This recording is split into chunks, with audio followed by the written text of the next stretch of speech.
I wish good things to you who's watching this. I am Alexey, and this is round 4 of the qualification cycle of the 2025 Carcassonne Champions League. The match of the week has already started. defdean of Catalonia versus Penguin EM of Taiwan. As you can see just from the ratings, two incredibly strong players. So the context will follow later. What matters more is that it is elimination rounds. Each of them already have one loss. They can't afford another loss. Whoever's out of the match is out of the tournament. Best of 3, all the usual stuff.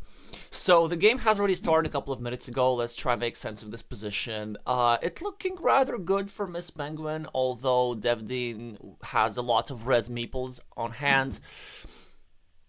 The traditional black color for the Taiwanese player. Now she finishes an 8-point city, gets a 4-point road. With that, quite the advantage. And let's see how this develops. But a great tile for defdean, gets an 8-point monastery, reclaims the advantage probably. So a lot in this game will depend on this square, which is kind of sensitive. You can see here how black has 2 of her meeples tied up there. And if red were to draw something like this, something like the tile that red has now, she could go over here and inflict some damage on this square. But red does not do that, because it's not his turn. Instead, he gets a straight road, but the straight road should hurt just the same. And then after that square gets blocked, by the way, nice move here from Miss Penguin, continuing her road like this. And look at that! What a move over here! So of course it was meant to start a new city and to attack this square, right? But it also inadvertently, or very much advertently, provided her this rodent to work with for this road meeple. So I really like this road building pattern. Kind of this road building pattern recognition. You can sometimes take advantage of a rodent tile which is seemingly far away from you, and then bam, with one curve she consolidates the road completely.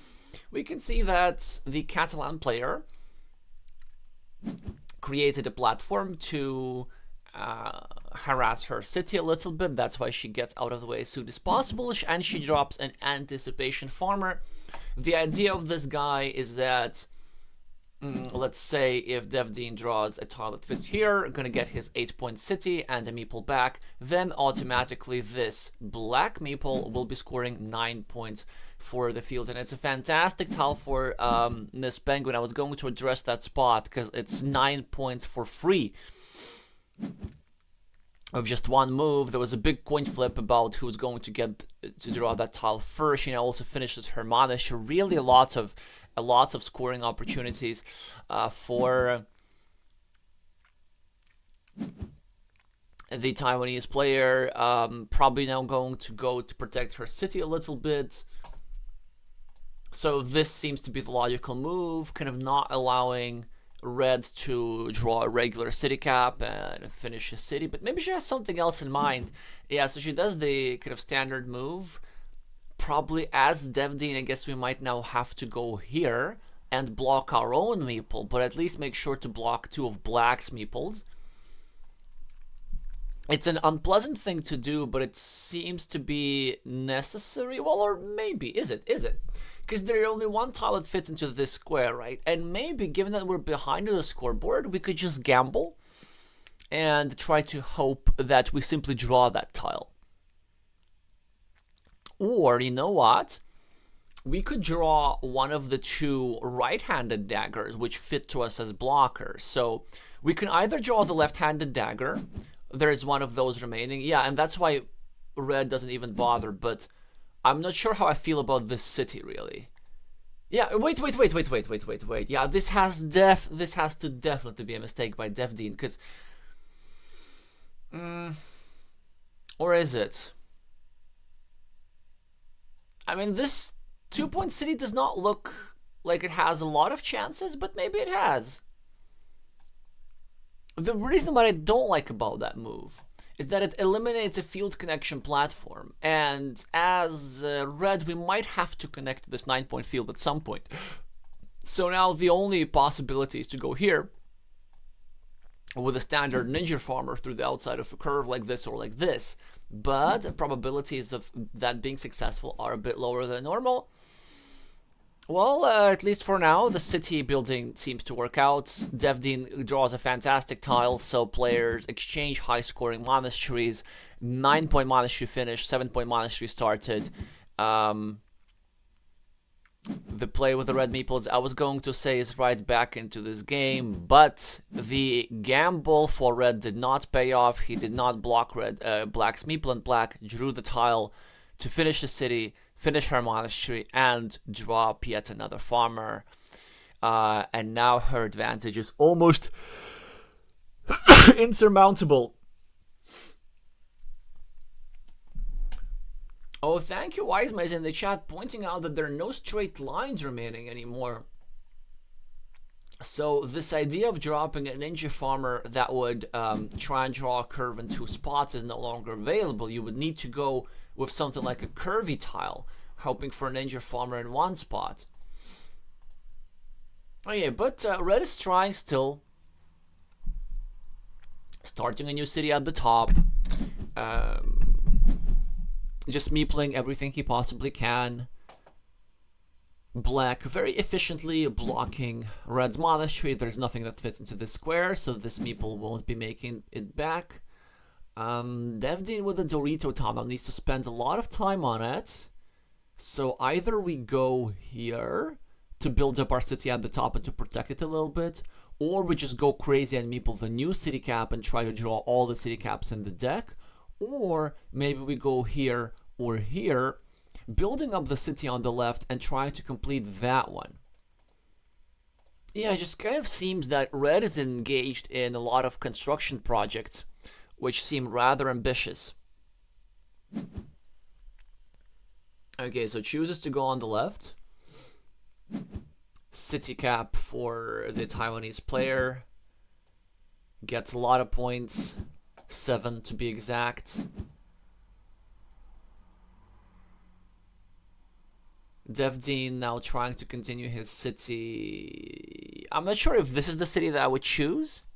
Maybe going for the other one was a bit more precise, trying to go for this type of dagger tile, which now has been used up. Yeah, because you see,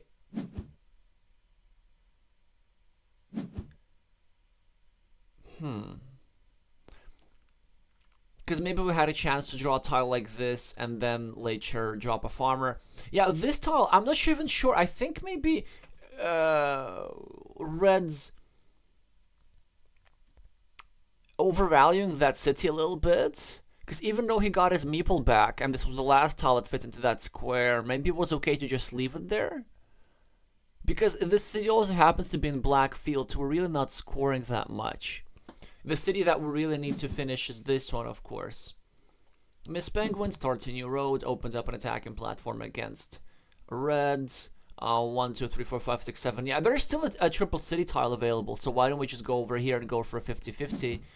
This is exactly what he does, but Penguin draws the triple city tile, wins the coin flip, so this guy is not going to be finishing his city. Sad day for the Catalan player, or at least the sad start. 3 points for roads will be a slight consolation prize. Penguin with a regular city cap, gonna either take 4 points, or maybe invade over here, or maybe just, no, he does not invade. Simply chooses to take the quick point. Are there even city caps remaining? Yes, there are. Alright, Dorito tile for the Catalan player. Chooses to continue his city. That's actually kind of neat. Also prevents invasions and also sets up a farmer. There are still 2 vanilla city caps available, actually, and so he's gonna go over here on his next move and meeple a 6-point farm. And Penguin will not be preventing this. Yeah, so that's actually some really lovely vision here by defdean. Drops a farmer now, and he's still going to have 2 meeples to use. Not going to be enough, but that will bring him somewhat close. Miss Penguin with a extender tile. Just added points to her ruin. Dorito tile for defdean. Probably going to take 4 points for the city at the bottom. I don't really see anything stronger than that. And there's 4-point city here. There's 4-point road. We could try invading a field, but seems to be a little late. Oh, I know what we can do. We can go here, start a new city, hope for the last city cap, and then even drop a farmer. Yeah, this is exactly what he does. And at least it's gonna work in the short term. So Penguin gets 6 points for monastery. He will be getting 8 points for the city and dropping a farmer as well. So that's really nice tile counting and board vision by defdean. Just a little bit too late, and it seems to me that probably what ended up costing the game to defdean was this gamble over here. It might have been justified, because I think that very often defdean does win if he gets this tile over here. On the other hand, like fields control in 3 places by Penguin, so there are 3, so 6, 9, 9. That's what's like a 24 field points, which is really, really a lot, and not many chances to share those 24 field points.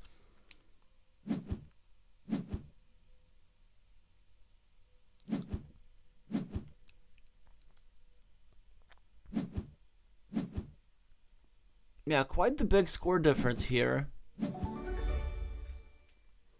But this game was actually a bit closer than I might think. Oh look, Penguin reaching 815th, which is currently her peak form, peak rating. But also like defdean still is in the top 10 at the moment, which of course is not a surprise. Reminder to y'all that the qualification bracket in which it was playing, it was an invitational bracket where the top 8 rated players were invited. Let's see if they're going to take a break. This actually gives us enough time to look at the bracket. You can see all the 3 pairings for today already at the top of your screen. Wait, Q4, right, is what happened. So defdean first of all defeated João Margarito of Portugal in a convincing fashion, although that actually was a pretty close match. It wasn't on stream, but I analyzed it later. Then this was a nail-biter. I barely managed to squeak by a comeback win against defdean, which sent him to the lower bracket. Then he defeated the Ukrainian master Pavel Breen without losing a single game, and now he's here.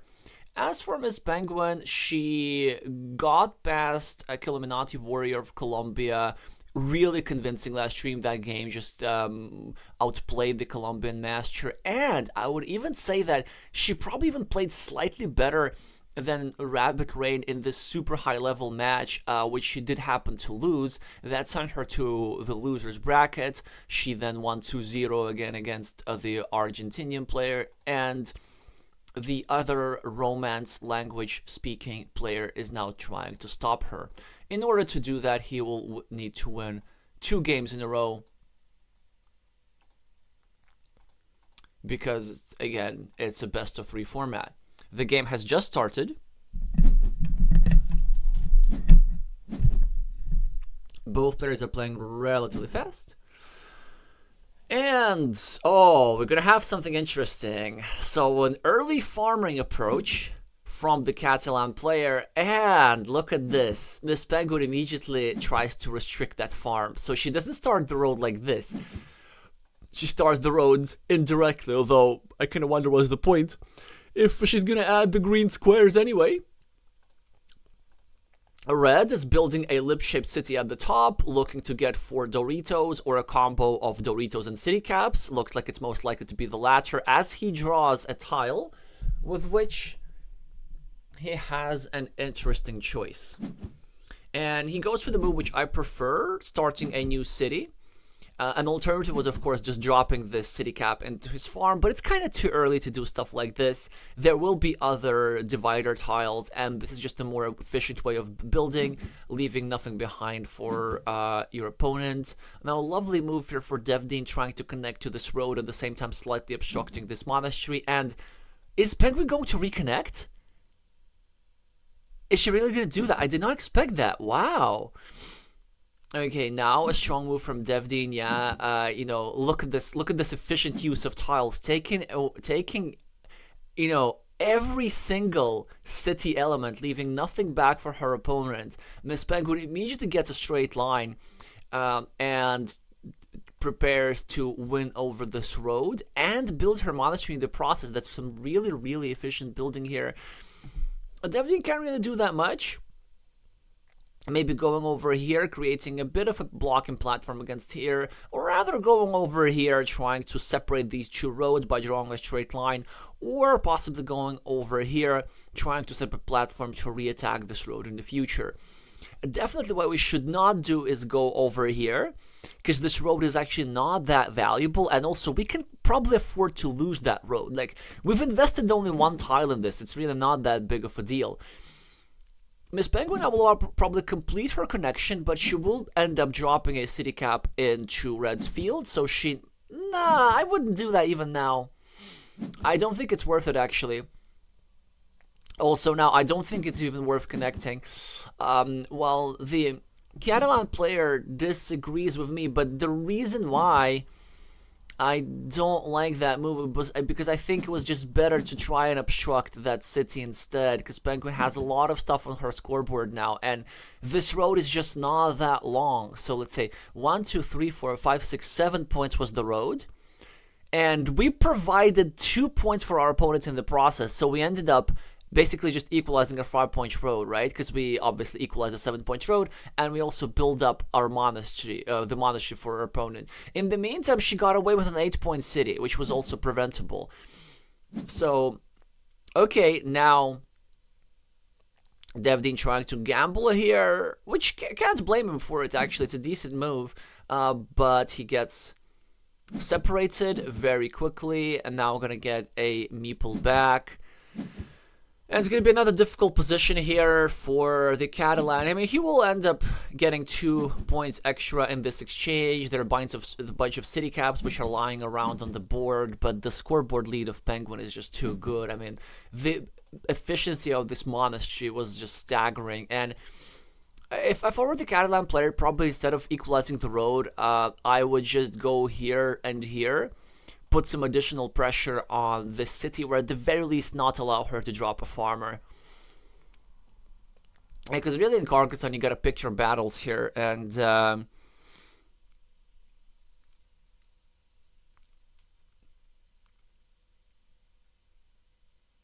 I know that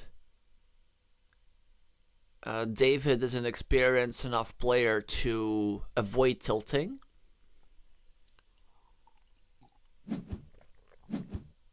And to actually try coming back. I wonder if that was the play, though. The 3-point road that he's gonna get as a result does not seem like necessarily the most valuable thing ever. I might have preferred just dropping a farmer straight away, because this field will be important. Now he will be continuing his city at the top in all likelihood. Maybe like this, or no, maybe just cleaning off the city cap. Yeah, that's better. We just occupy every piece of that we possibly can. Don't allow Penguin even more quick points. Instead, he goes here and does allow her quick points. She's gonna grab this 4-pointer. I wonder why she hasn't done that already, although she typically likes her take her time. Yeah, this move over here. Probably, I definitely prefer fighting for the field, and also just having more meeples in hand is nice. With 4 road points going, with 4 crossroads have gone out, that extra road point doesn't do all that much for a winning probability. the tempo on the field seems to be worth more, because because of Red's meeple advantage, what might end up happening is that she's gonna get the stronghold on the field somehow, which of course we cannot afford. So as Red, we will be attacking the field, and if we will be attacking the field from behind, it could be a type of attack that comes with point sacrifices.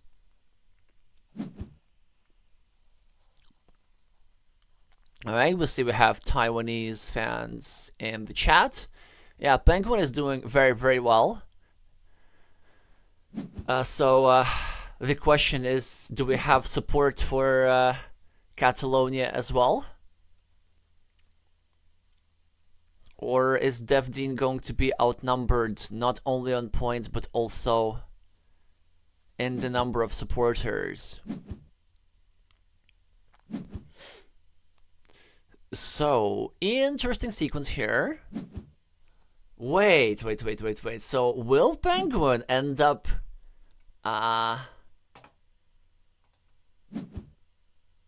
getting punished here?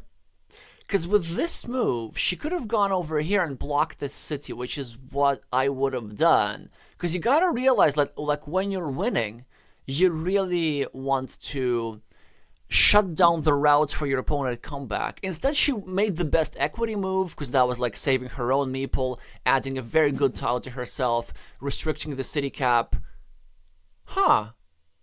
Of restricting the city cap of Red, and don't really understand some of those moves. So that's a 6-point monastery, but defdean will just go over here and block it completely, which he absolutely should. I don't think it's a good idea to meeple the monastery right now. We will be able to get more with farmers. No. Not now. I mean, block the meeple first.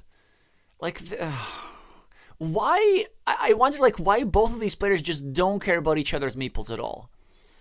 Yeah, so the point is that, so Penguin didn't block. She could have made the normal move that she would make at a neutral score.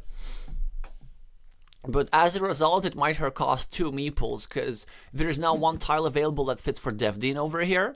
And there's also a problem with her road, because there are kind of very few tiles remaining that fits into that square. On the other hand, she does manage to successfully complete her city at the top and drop a farmer as well, which is a big gain. And now gets a city cap into her field at the bottom. She won't be connecting over here, but she'll be developing her own field now. defdean starts a new city, tries to clean off that city cap, really wants to take every single shielded tile he can.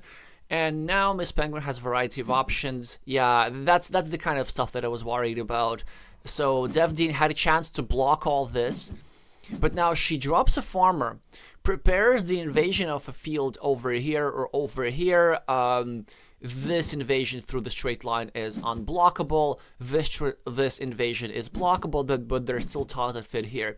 So she will be building up her monastery. Not there, defdean, there on the left. That's more important. Because now Miss Penguin is going to go here and going to take a stronghold on the upper field. Yeah, maybe the Catalan player is tilting a little bit.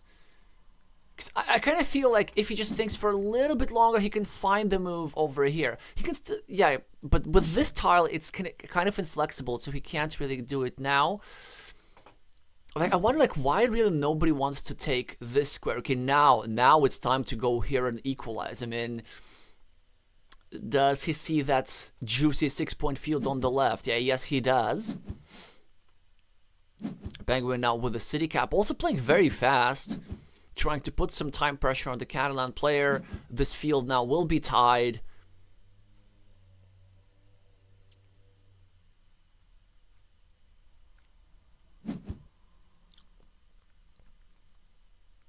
A bit of a city building attempt on the left. Now, with this move, Miss Penguin makes sure that there won't be enough tiles in the deck remaining for defdean to finish that construction project. And this tile was actually good on for defdean. Was that the last straight line that fit there? Let's just double check. 1, 2, 3, 4, 5, 6, 7. No, there's one more of those remaining. So maybe if he gets the last straight line, he could actually win the field at the top. If he connects through, the top does not connect over here, then he's gonna have a 18-point advantage there. But I know, you know what Penguin gonna do? Yeah, I was about to say that of course she can drop a farmer there and try to connect through defdean City as an insurance. Of course, now she won't be doing it as she's the one who draws the tile that fits into that square. So red won't be finishing his city.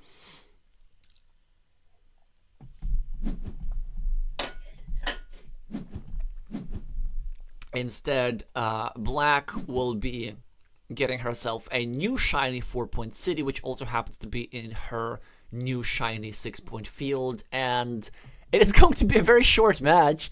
Like, just under half an hour. I find it quite difficult to believe. And I'm not really sure what we're gonna do, because we have our next match at 11. I'm not planning to stop the stream, so I think we might just do like a quick analysis of one of the other recent matches. Yeah, very, very one-sided affair here. defdean, of course, still keeps fighting, gets 3 quick points. Definitely have to respect his sportsmanship a lot. He will do his best. Penguin with a city cap tile.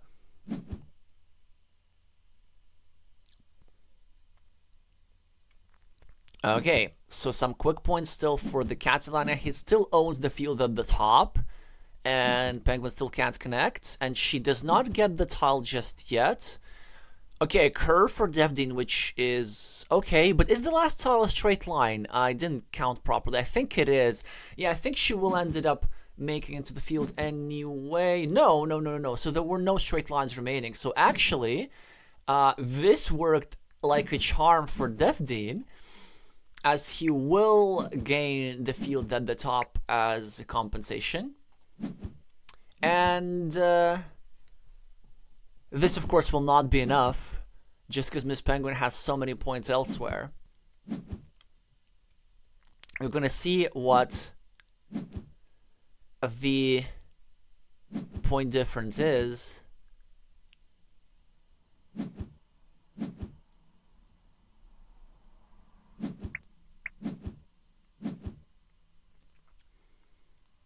Well, actually, it's not that big even. Huh. Only 8 points. Only an 8-point game. It definitely looked way more one-sided. I mean, of course, like, it was one-sided from sort of a win percentage standpoint. David here not happy with his play.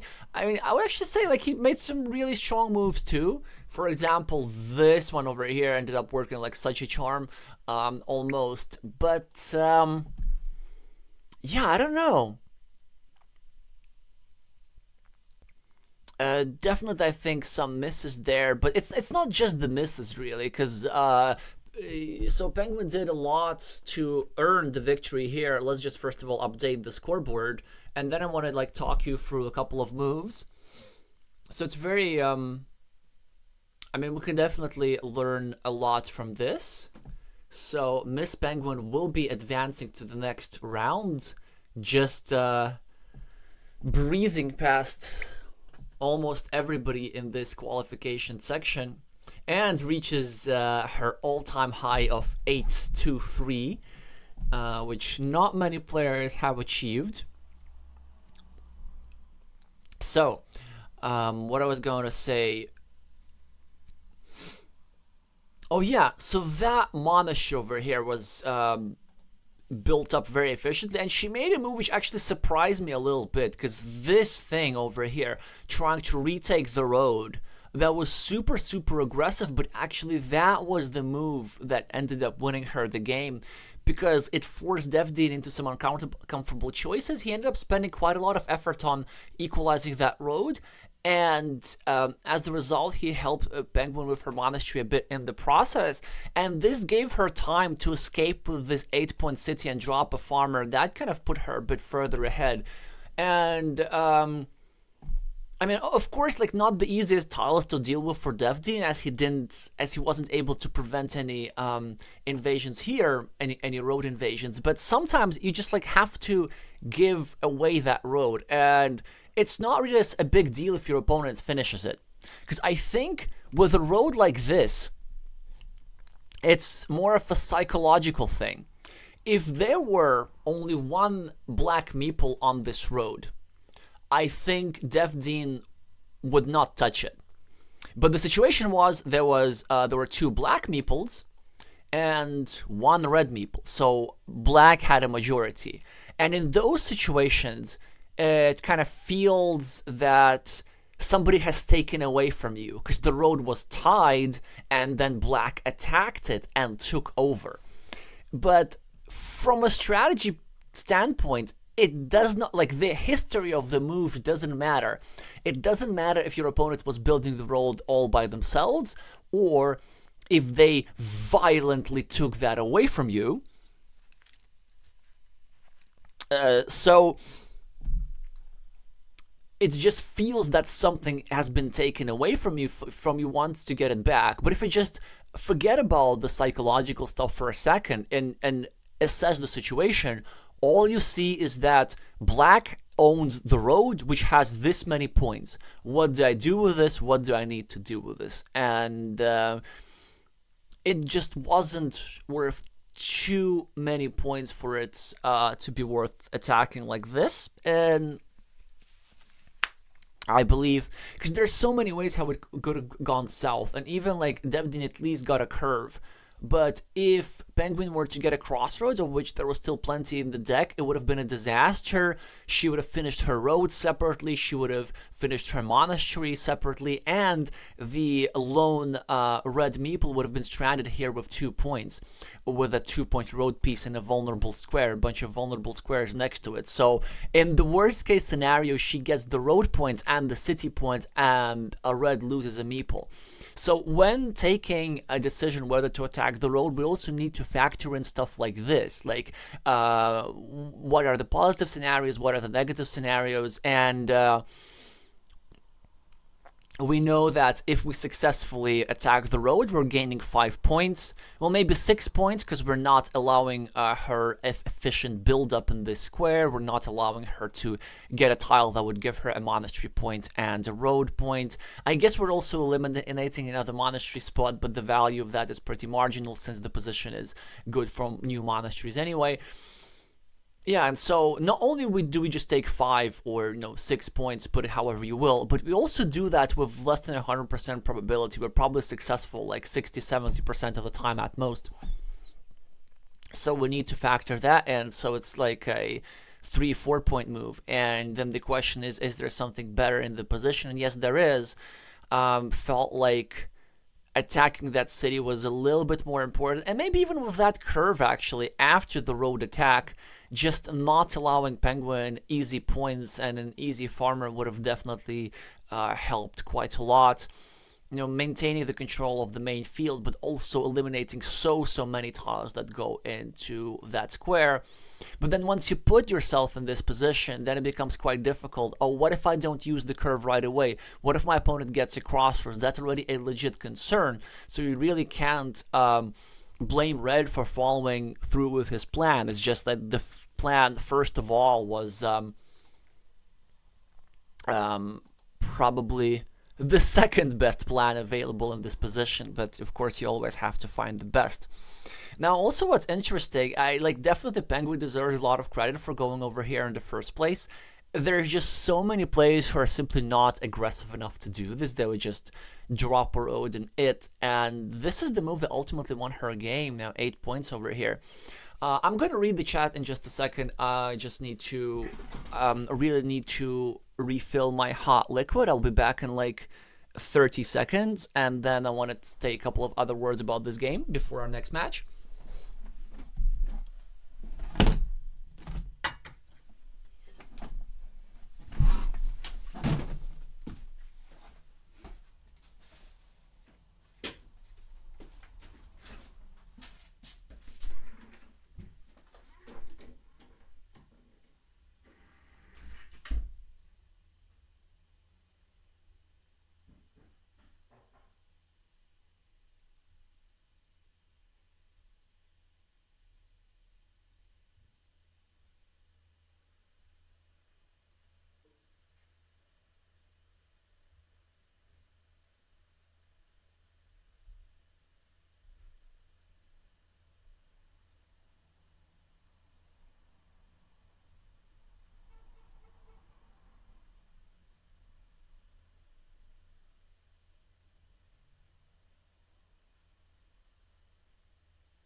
we're back. Wise Maze is asking, what's your take on directing the road with defdean's first curve, 5th in the game, upwards towards the monastery and then trying to block it? Let's see. Which was that curve? Was it this one?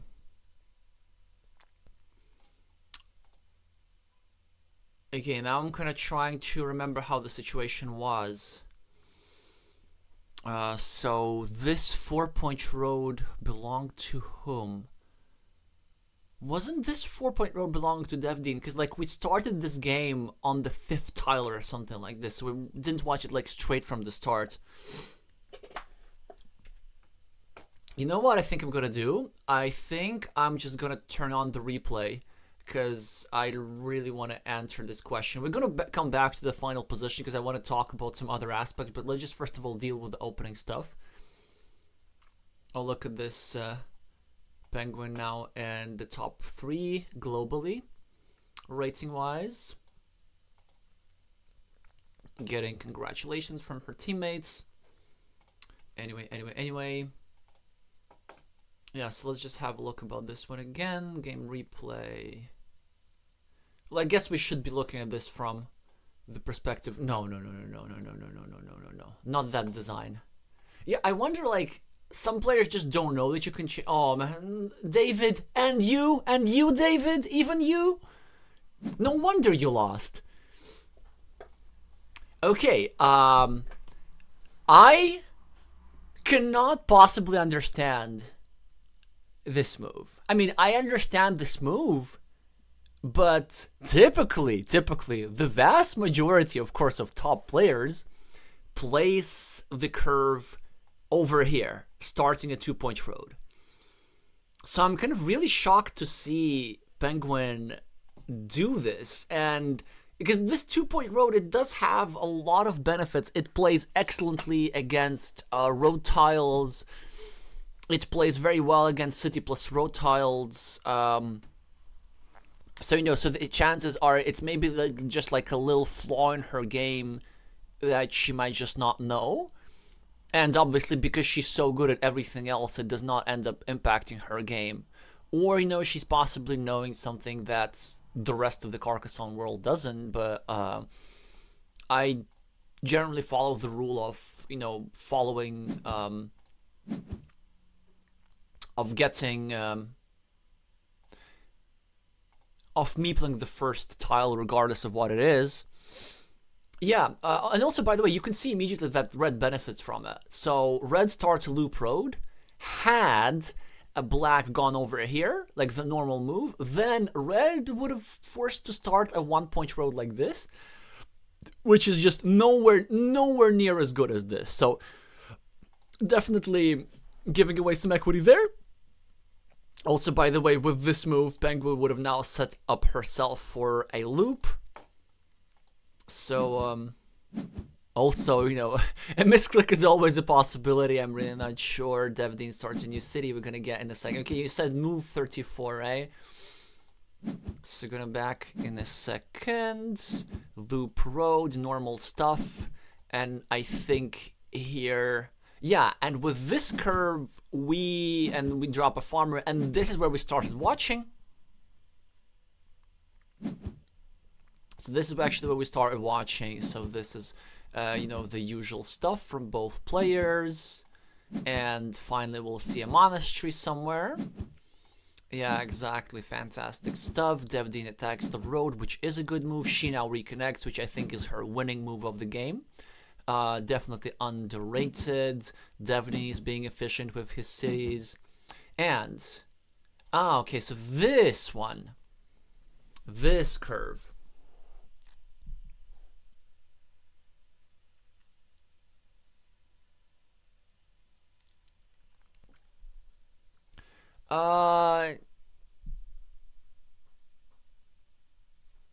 So... what's defdean can do here? So was your suggestion to go over here and actually add a point to the road simply to eliminate those monastery spots and then later try to go here. Because 1, 2, 3, 4, 5, there are only 4 curves remaining. And maybe chances are that we're able to create an attacking platform before we're able to go here. Hi, Ian.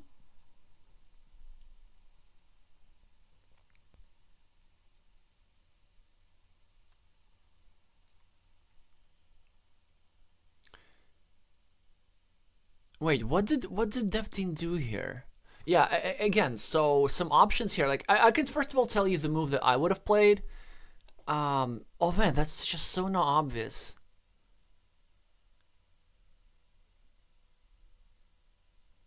I think I probably just go here. No. I go here. I make something like normal. I just try and separate these 2 roads. Another approach would be to just go here. Start a loop of our own. A third approach is to go here and sort of try to make that square vulnerable. Yeah, because like if you think about the separation of this, like all you're trying to save is 3 points. Like really all that effort to save yourself 3 points?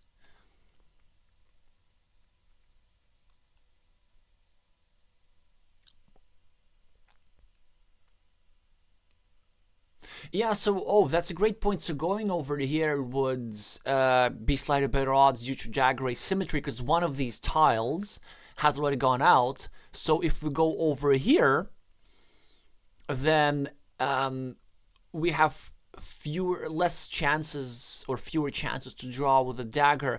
I was thinking that the positional considerations might be outweighing this. So the idea, first of all, I wanted to go here, but I don't like the idea of putting the curve in my field. Because here's the thing, like, if we block from this side, we get a straight line or something, then we do get the block successfully, but we restrict our field quite a lot, and, black could get a cow or something like this. And then this could really hurt our farming chances, whereas if we block from here, then all these green squares are still available for us. So that was my consideration, which I think outruns the slightly... I think it compensates for the slightly lower odds of blocking in the first place. But yeah, great points about the dagger asymmetry. So anyway, going over here, I think it's a bit too radical. Like, you really don't want to be adding 2 points to your opponent. And it certainly very nicely takes care of a monastery spot.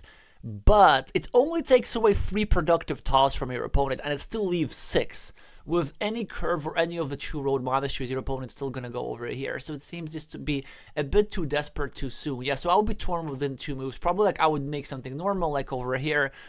Just give myself some chance of blocking. Well, if it doesn't work, it doesn't work, right? Or going over here, making some setup. So either if Penguin draws a monastery, then I can immediately Ukraine her monasteries with a Dorito tile and also impede their development. Actually, that would be really, really strong, I think. And this move might even be stronger than trying to separate the road.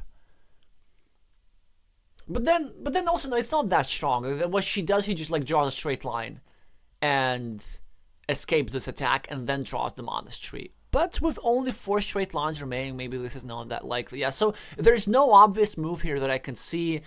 Going over here, setting up blocking opportunities, I think is a bit weak. Attacking the road is a bit weak. Going over here, trying to block the square is a bit of an overreaction. Yeah, because like you can very easily survive this road. Like, or you can think about it like this.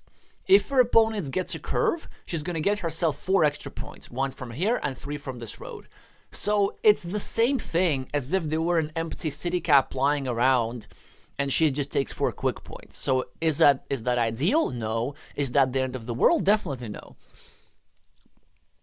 So yeah, but you were asking a question about the 6th curve. So let's have a look at what's defdean's next curve.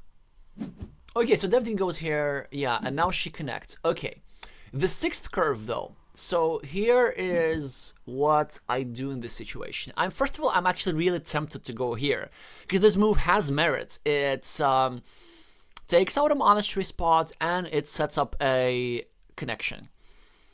But because we're running so short on curves and there are 7 crossroads remaining, probably the odds of our connecting are actually even lower than I estimated. Because have a look at this. If we go over here, our opponent has 7 crossroads, but we only have 3 good tiles to connect. So we can connect with 3 curves over here, or we can connect with the 4 daggers, but the daggers we might need elsewhere. The road Doritos don't count, because the road Doritos go over here. Like, it's more important to continue the city at the top, so we don't really want to be doing this. So at this point, I probably concede the road, and I want to do maybe just something like this. I know, not, or maybe something like this, actually. Or maybe something like this. Yeah, I mean, there's not going to be a strong move. There's not going to be a strong move here. Which way is it better to go? Maybe here. We could also go here, setting up a 4-point road. Yeah, but there is not going to be, obviously, a strong move here, but just attacking the road seems like not the way to go in this position. Although it does have one other merit, like going over here eliminates a field connection opportunity. If Penguin gets a regular city cap, she gets her meeple back, but we have all these green squares with a couple of... On the other hand, we don't really have many more dividers remaining, only one of these guys, which of course is the best for farming. Yeah, also general sidetrack thing. If you want to drop dividers on your field, then this type of divider is way better than the traditional 90 degrees divider. That's because you can drop these guys in your field without having to create an entry point. So imagine if we were to get something like this, then bam, city cap here, bam, city cap here, we have a 12-point field and there's no way still to connect to it. But that's a bit less of a possibility. And generally, like, our field is not that good, so if our opponent connects to it, then it's just completely fine. But yeah, exactly, Wise Mace. So no strong move available in this position. So can't really blame Red too much for going here. Although no, I think you can. And the main argument against going over here is just the tile run out. With only 3 curves remaining, you just don't want to do that because like you're not even a favorite to connect to this road in the first place. Yeah, 3 curves, 7 crossroads. Like, what are we hoping for? So it actually was like quite lucky that we even managed to do that. Well, anyway, but even because I don't think it's just that move. Because what Penguin has, she already has an advantage to the road and the monasteries, and I think the way that we equalize this game is just we build up these cities quickly enough. You know, our opponent gets road tiles, we get city tiles, and you know, here 12 points waiting to happen. Here 8 more at the very least. It's already like a solid 20 with just 4 more tiles. Alrighty, but another interesting moment which I don't fully understand. So both opponents kind of like neglecting each other's meeples a little bit. So defdean had a chance to block this monastery. He didn't, which allowed Penguin to drop this super lucrative farmer. It just so happened that it worked out well for the Catalan player because she didn't draw any of the tiles that fit into those squares. But needless to say, that was an extremely unlikely outcome. And of course, we don't want to be... we don't want to be doing that as red. But also the thing as red with the monastery tile, with this monastery tile, what would have been nice, if we are to go over here, not only are we blocking black's monastery, we're actually setting up a much bigger field, which is exactly what we need for a comeback. If a curve is placed here, then this farmer also goes into main field. Now we have a 2 versus 1 majority. And Penguin has her meeples tied up. We have the meeple majority here as defdean because she has 2 blocked meeples over here. And we have 1 blocked meeples over here. And so this is right the thing that we can do for a comeback. Now, if we place the monastery over here, of course, there are chances to block the square. But then, okay, we just proceed with our normal plan of winning the field at the north. But another interesting moment in this game, and this is going to be the last thing I'm going to talk about because the next match is about to start, is this tile over here. I was kind of very curious that Penguin seems to play sort of very normal Carcassonne regardless of the score, just playing the equity game, sort of, putting the tile in the best place as if it were the opening in the early middle game. Her lead was so substantial that for her win probability, I believe, instead of continuing her city, which of course ended up working for her, the more intuitive move, it seems to me, was actually just blocking the square and not allowing your opponent the 50-50 chance for a comeback. Because after defdean plays this tile, his win percentage has gone significantly up.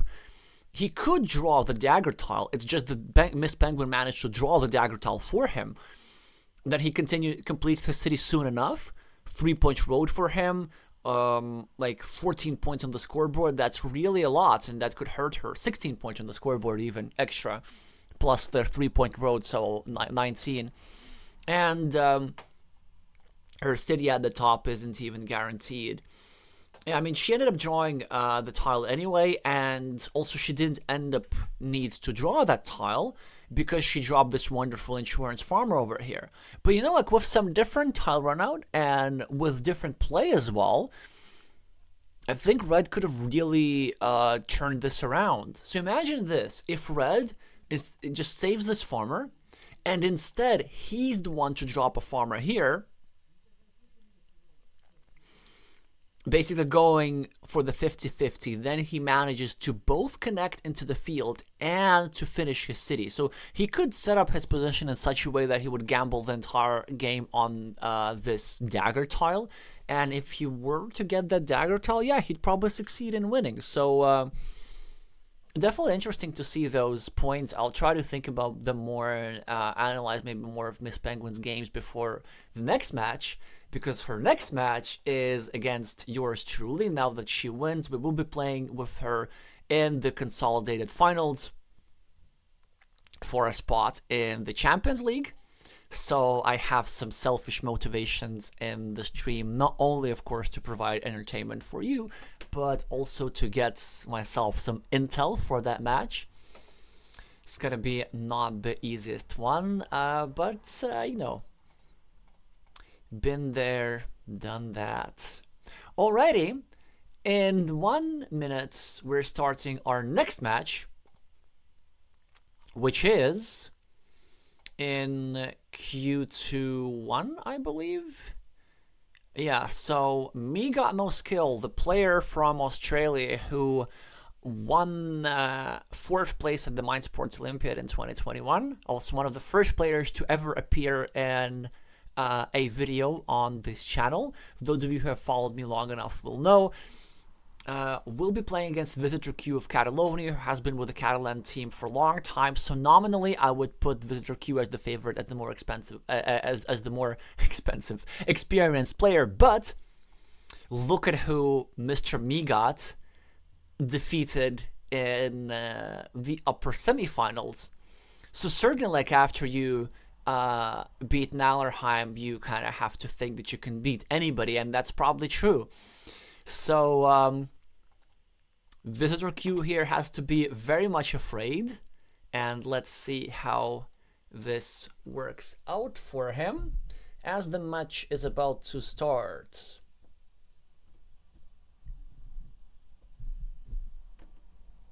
Wait.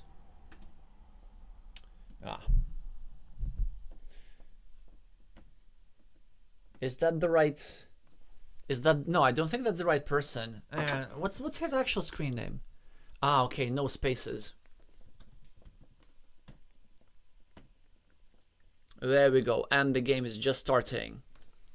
So we're just in time. This should be a bit of a closer match. Although, what do I know? I mean, I expected definitely...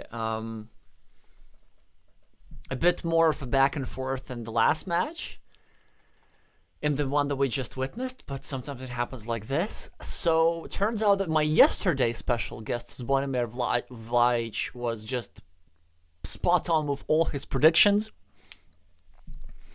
first betting on Daniel Ayala and saying that Penguin would win confidently, which is what happened.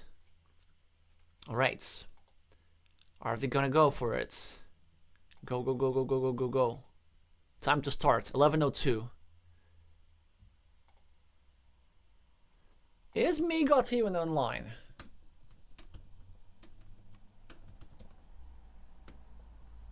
Nope, they are not. So we might have some waiting here to do. Both players are rated in their 500s, so expert level players, but Visitor Q is better at showing up on time. Hopefully they're just a couple of minutes late, and hopefully that everything's okay with them. There have been a few no-shows in this qualification cycle. Ah, hi, MegotNoSkill. Okay, so good to know that you're here and everything's okay. Well, anyway,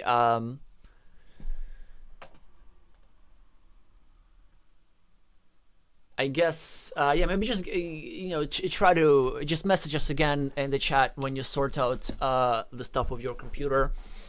I guess we might take some time to... Let's actually take some time to have a look at the bracket histories for both of these players. So, MegotNoSkill 1 against the Mingo of the United States, 2 against 1, and then 2 against 1 against Asketos of Greece, and then 2 against 1 of Nalheim of Finland. So always 2 against 1, always not the easiest matches. Visitor Q also has a bit of an easier path as well, so having some newer players to play against. So 2-0 against Shawin of Thailand, 2-0 against Rodaz of Moldova. Rodaz also happens to be the hero of the match later today. And yeah, and actually Visitor Q even had to play only 2 matches before as one of the seeded players in this qualification cycle.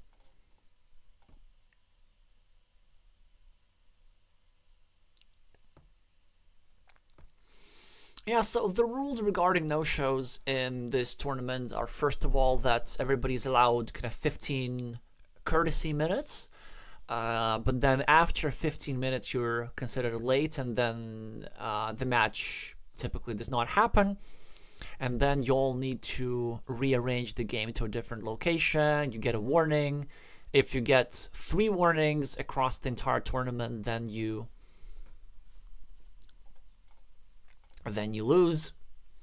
So you can see all the list of guilty players who did not show up on time, or what are these punishments? Let's have a look. Not the punishments, but the transgressions.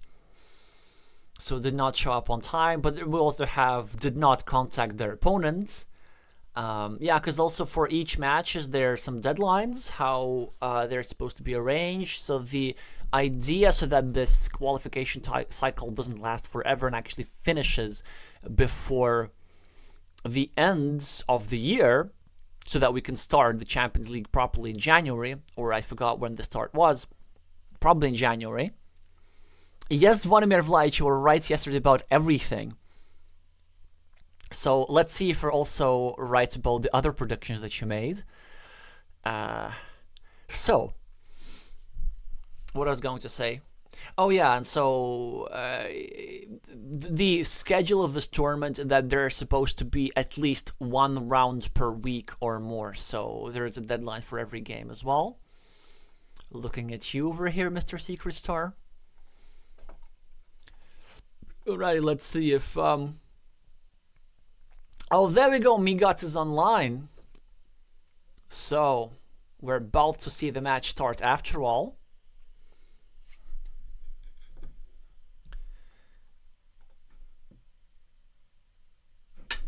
Time to do a quick hot liquid refill again while we still can. 30 seconds and we're back.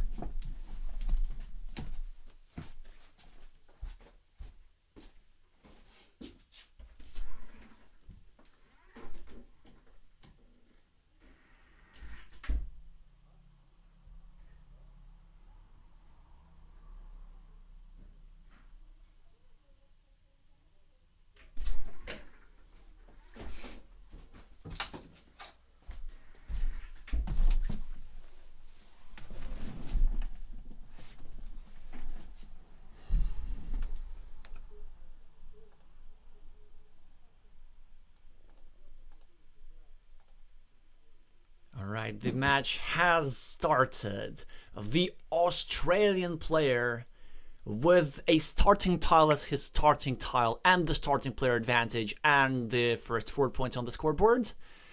Green meeples to try attempt some camouflage, and Visitor is being a copycat, drawing the same tile as his opponent, is now going to start a new city. I actually really like these openings. So the vertical maps are a bit annoying for viewership because this means that we'll need to keep zooming out the screen all the time. But actually, I really like how tight these openings are. So with the opening with 3 starting tiles, as unlikely as it is, I've seen it like dozens and dozens of times. I've played it also dozens and dozens of times. What usually ends up happening is that blocking opportunities in this game are more important than usual. Then there are very few monastery placements, and actually many players end up with their monasteries blocked. So that can work nicely. So okay, finally there's a bit of a monastery spot over here, so this will open up the position a little bit more. As the Catalan player with the red meeples equalizes on the scoreboard.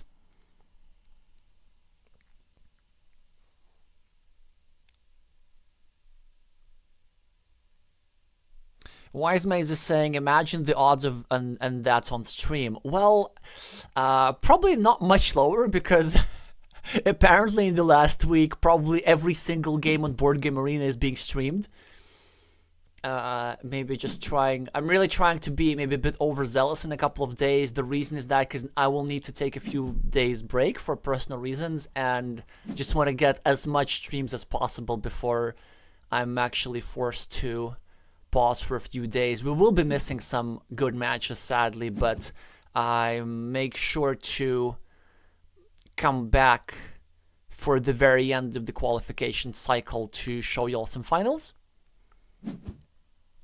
This also means that, well, time permitting, my match against Bengal will probably have to be not anytime soon, but like close to very, very end, so close to the deadline for the completion of the tournament. So both players now starting roads. The construction project of the Australian player looks a bit more hopeful, because this move over here is of course trying to take advantage of that road. Yeah, look at this. This is exactly the stuff what I'm talking about. So there's not many places where to start new cities, and Visitor Q goes for this, but it's more vulnerable than you might seem. Like a triple city tile here is pretty damaging. You know, blocking this square, as a result connecting this meeple to a blocked square. Doesn't get such a tile just yet. It's actually the Visitor who gets a tile like this. And how about we don't finish our road over here, but instead we take 2 points over here? How annoying would be that? And we're setting up a nasty, nasty blocking attack with a cow tile or something like this. So we go over here, we take 2 points, and no, missed opportunity here, definitely for sure. Because the reason why I don't like this move, okay, it finishes a road, takes a meeple back. Yeah, that's not that bad. But it doesn't create any additional threats. And if anything, it protects the square. So it actually helps out the city of green a little bit. And what could have happened, if red were to go over here, then green would suddenly have a massive, massive dilemma what to do with this tile. He would probably be forced to go over here, which would in turn keep his city vulnerable for a bit longer time. So these little things really add up. So let's see if that ends up having an impact on the game, as Visitor Q has another tile. And look at this. Now he chooses to use it as a blocking tile. It's very interesting. I kind of like it, actually. I might have taken the 2 points anyway, just because I like to minimize variance, especially in games where I'm sort of slightly ahead. Also, this move would have taken out this monastery spot, which is kind of nice to have. But certainly blocking your opponents to a 50-50 and a great chance to fully disrupt that city seems like a productive move to do, or to make rather. The Catalan player with 2 extra points, Megot, with a really interesting and I would have to say strong move that starts a new city with a shield and tries to create some vulnerabilities next to red squares. And now we're gonna see, yeah, so Megot decides to defend anyway. I wonder if ignoring that city was okay and just going for the 4-point road. But let's see if that's... Yeah. Because, like, there's only 1 tile that's left here. And maybe it's okay for us if our opponent just spent an extra tile on blocking. For example, the city cap over here. Now, of course, we sadly have to invest the shielded tile here. Really don't want red to finish a city. But instead green does not want to share. And green is kind of going the Japanese route. So I've seen Japanese players do this kind of stuff a lot, where they allow you to finish your 6-point city, but they really want to keep the shielded tile for himself and try to build their cities on their own. And that totally could work. The only issue is that it does give your opponent a chance to score 6 points and get a meeple back, and then sometimes, and I would say actually pretty often, red manages to attack the city anyway, so they get to have their cake and eat it too. They get to both complete their own city and invade yours. That's why I generally don't make moves like these a lot, unless there's a very high chance of me blocking the city of my opponent, which there wasn't in this position. Visitor with monastery tile probably goes over here, yeah, just to control this road a little bit. Of course, this square is blockable, but it doesn't matter because both meeples will be blocked, both green and red. So the net configuration of meeples will not change. And the Catalan player is doing really well for himself. As a result of this extra city, scoreboard lead, open road. MegotNoSkill with some unfinished construction projects. So this city at the bottom definitely has potential and we should expand it. We should definitely ignore the city at the top unless we draw this tile over here early on. We want to be as efficient as possible. So you always go here. Let's see if the Australian does it. Especially like if his plan was to separate these 2 cities, well, now you just gotta carry out your plan, right? But he's thinking about it, weighing his different options. Let's see what he chooses. He does go for the, top equity move. Mr. Visitor's gonna start a field. Yep, I knew that. Catalan players love stuff like this, adding an extra monastery points, putting some pressure on the road. Mr. Megot probably just place a curve over here, get a road point, ever so slightly obstruct the city cap, although it's not real obstruction, but you still just want to get the road point. Also setting up completing your own monastery.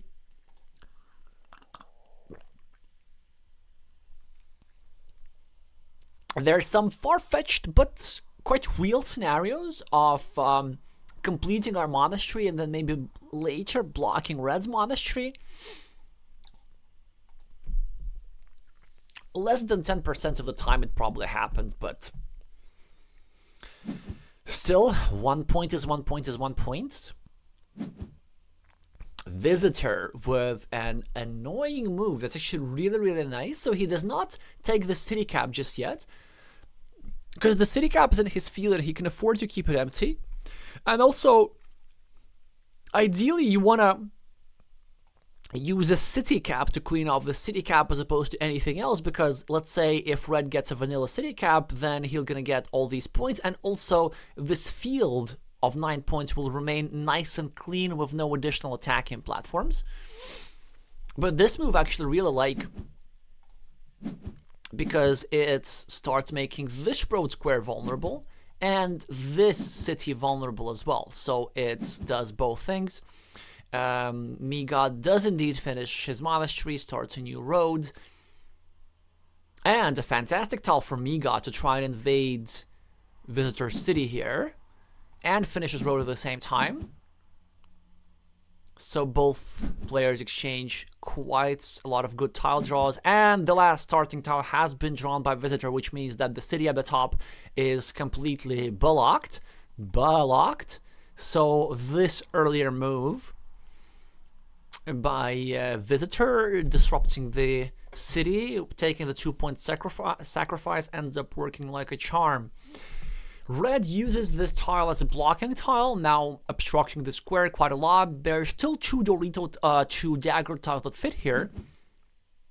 But most importantly, what that does is that it does not allow easy city development, right? Because as Megot, we can't place a Dorito over here because that would create a blocking platform. So first, we need to wait for a dagger tile, and then we need to draw a Dorito. But whilst we wait for a dagger tile, Visitor could build around over here and impede this square. So this is really, really annoying to deal with. But now we see the first move that I really don't like here by Megot. I think it's just not aggressive enough, equalizing the city. A stronger move was simply going over here, starting a new city with still plenty of Dorito tiles available to start a new construction project, and maybe even some off chances of creating a big ruin over here on the left, making sure that the field stays small. Instead, he just takes care of the city. Maybe doesn't want Visitor to draw a splitter, which is also understandable, but as a result, Visitor's field grows to 9 points and a 9-point scoreboard lead, and 2 cities for Megot in a compromised position, and a vulnerable road, which is only 1 tile away from being blocked. Can't really do much about it, but a great tile for the Australian to finish a city, start a new one, and maybe in the future create a potential counter field on the left. Probably with a long-term meeple majority, we do not want to engage in big field fights because all of those would favor red.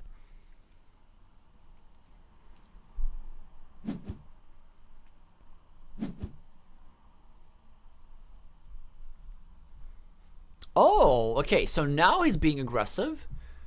Not sure if I do that. I mean, I wouldn't do that because this city is really vulnerable. Like, it sometimes gets blocked towards this square, but now tricky decisions for the Catalan. And he chooses to simply take the 4-point rather than invade this city.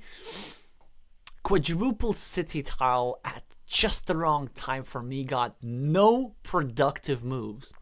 So obviously you can't go here or here because you don't want to disrupt your own city. And you can't go here because it's not legal.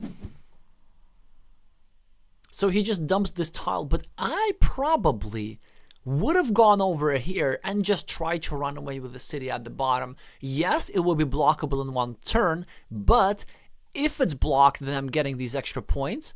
And if it doesn't get blocked, then sometimes I can get a sequence of tiles that can not only complete it, but also make it really, really big. Yeah, because I think also like the chances of finishing the city are really low anyway, so we might as well go for it. And also we're a bit behind, so I really want to make moves that add points to me as much as possible. Wise Maze is saying that a meeple needs that Megot needs a road monastery right now. Speaking of which, actually, yeah, so of course this would fit here nicely for a 6-point monastery and recovery of a road meeple. But speaking of that, Visitor now chooses to invade the city, which makes sense. But Visitor also with any city plus field tile is threatening to go over here and completely block this green guy. Because again, all 4 starting tiles have gone out. So it's an unusual game in that sense, because we're playing it without the starting tiles, essentially. So as Megot, is it crazy to gamble and go here? Because now the only blocking tiles that can hurt us would be city plus road tiles, which are few and far between. And then this would leave us with actually pretty good chances to draw a road monastery, or at least a straight line plus curve sequence to finish the road like this. Instead, he goes for the farmer. No, he goes for the monastery rather. That's not a very strong move. The reason why that is the case is that if you're going to place your monastery in a risky place that is blockable in 1 move, again, any city plus road tile blocks the square, right? Then why don't you just go here in the place which gives you the most points? Because again, like if you go over here, meeple this, any city plus road tile goes here and you get blocked. But this is the same here. Any city plus road tile blocks this square too. So I think the reason for that is just because this monastery looks safer. It's all about the visuals. But because we're out of starting tiles, any tile like this is a blocking tile. Visitor now being extremely aggressive, trying to take over the city at the bottom. So as Megot, we should be really happy that we drew one of the three remaining at the time triple city tiles, and it's a great tile. Allows us to go for scoring here. 2 points for the road. 2 points. Okay, no, not like that. Not like that. I don't like this move just because it's the best possible tile in the deck to be used over here. And it actually can give your city some life. It can allow you to use extenders productively and just to build up this ruin here on the left. Whereas this city you want to be finishing with a Dorito plus a dagger. Yeah, because now what this move does, it forces a city cap in that square.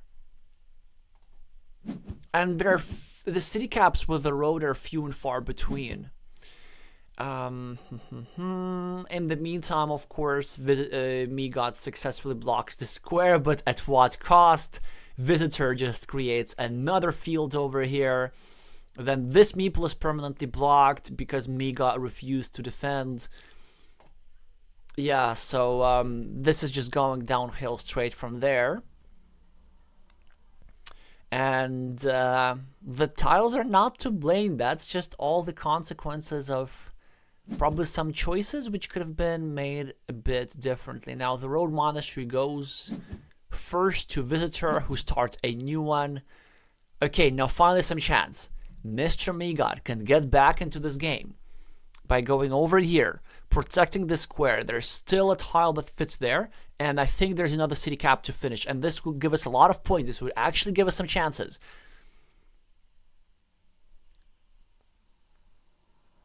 Oh wait, is there a third dagger? Did I miss it? Oh yes, there was a third dagger. Ay. I missed the first dagger. Oh, so this was like blocked all the time. Oh, so this city was blocked for a long time.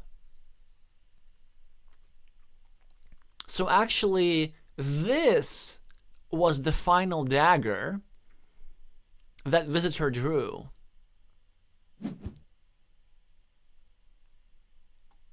Now the meeple of green is getting blocked here.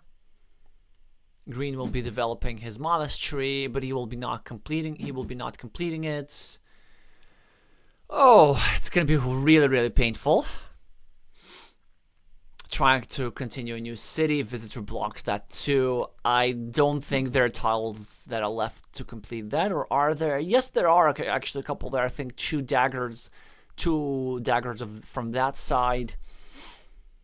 Man, we're just having these one-sided matches today.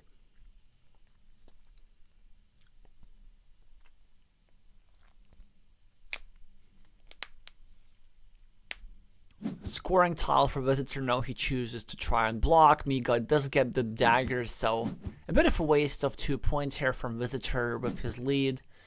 Gets a Dorito tile. Could have finished his monastery, now he can't. He can only continue it. Let's try and think if there's any way back. The answer is no, but I still want to try and be hopeful. So what do we need to come back? Oh yes, I know. We need the dagger here.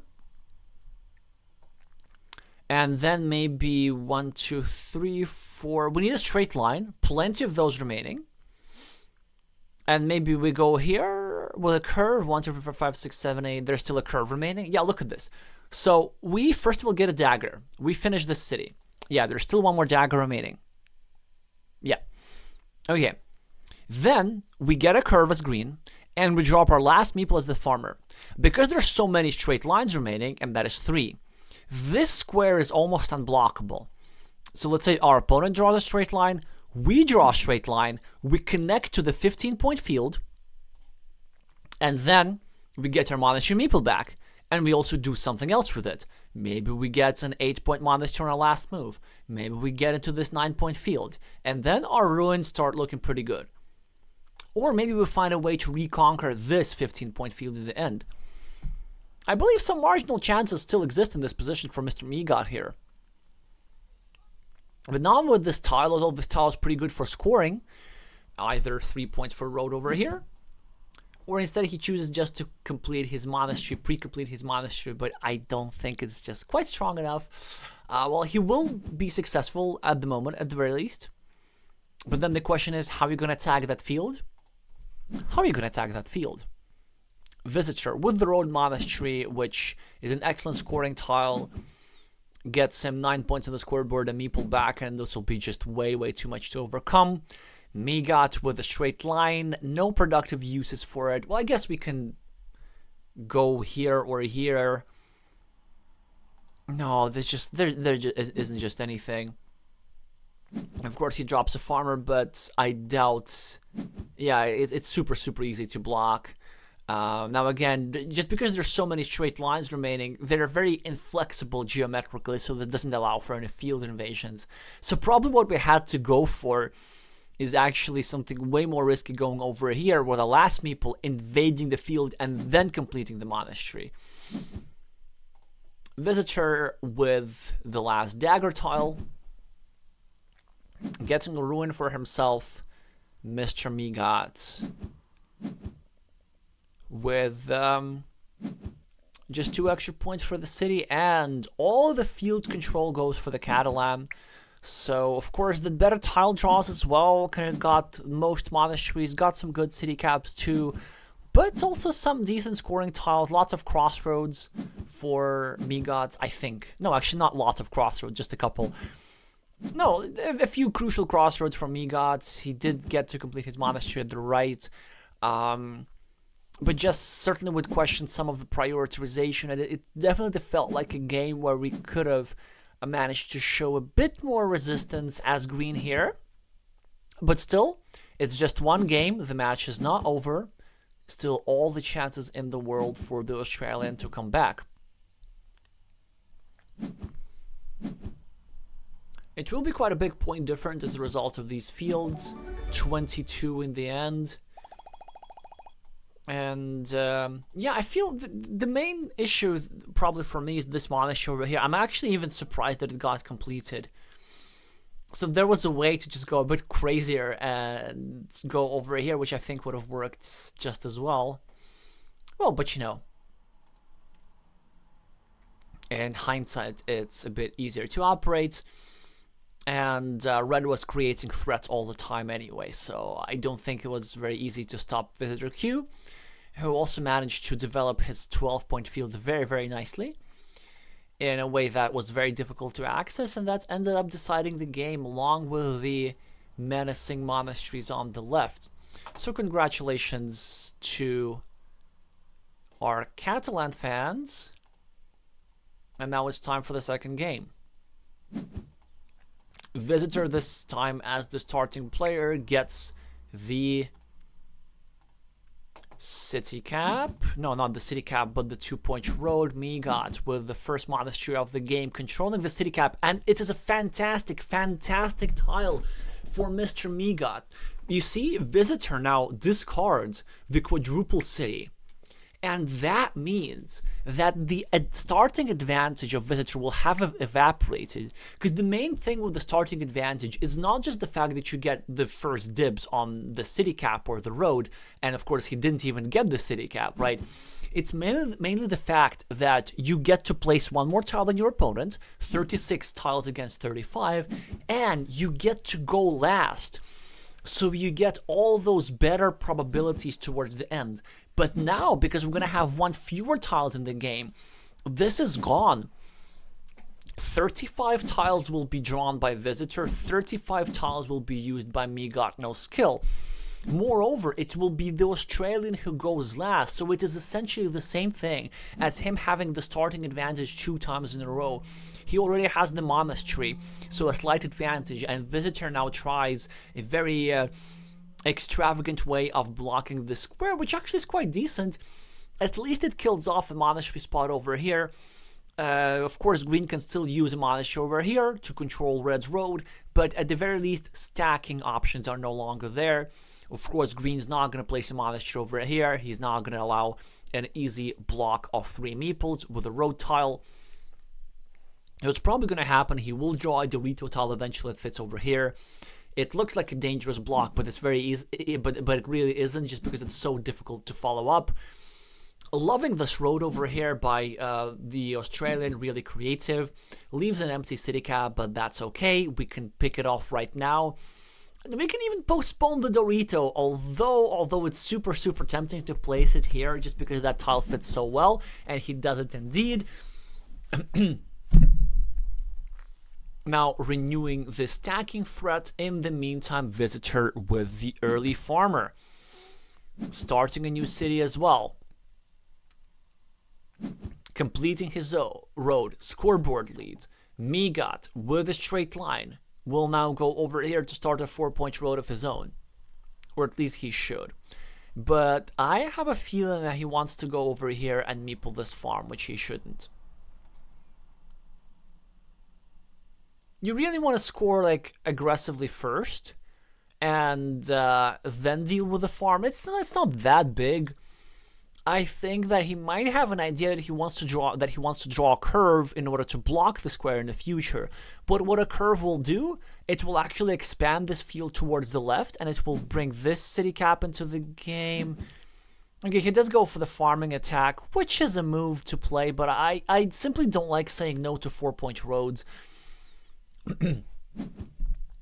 Visitor getting himself a city tile. Megot with an excellent tile, so many options. 2 points over here, pre-completing the loop would probably be my choice. 2 points over here, blocking the city cap. 3 points over here as the high scoring point move immediately, or 2-point move at the bottom. Slightly obstructing the city. Goes for the high scoring move, which is my second favorite probably, although you know, taking 3 points is never a bad choice. Visitor gets his city, expanding his scoreboard lead. An excellent tile for Megot to be really aggressive. The move, which is my favorite in this position, is going over here with another farmer, setting up an unblockable connection through a monastery, dropping in 2 farmers, taking over the main field. Even though it's only 6 points, it's going to be worth more. Farmer, do it, but he does not do it, sadly, very sadly. Like, of course, like, he will drop a farmer later, but I just don't see a point in, because like, you're relying on the square anyway. Like, you want to place something here, and if you don't place anything here, you're in trouble.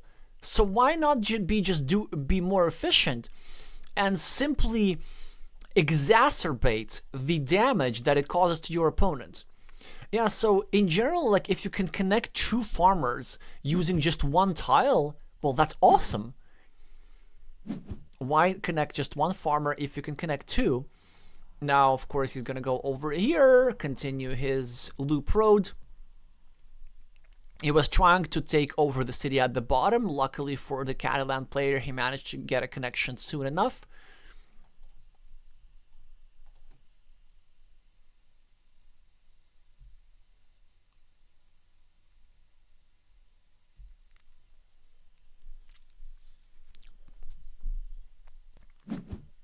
Yeah, Megot does indeed get that tile, although actually I prefer the orientation with the road to the left, just because it does not allow blocking opportunities with tempo that easily. Visitor now with a fantastic tile. He can go over here, threaten the city, and also put pressure on those 2 squares a little bit. And that's why having the farmer here would have been a bit better than Visitor would be giving farming points as well to this guy. Instead, he takes 4 points, which is also understandable. Never wrong to take 4 points. But Dorito tile from Mr. Megot. Probably going to finish the road. Not the worst move. Could also just finish the shared city to get out of harm's way.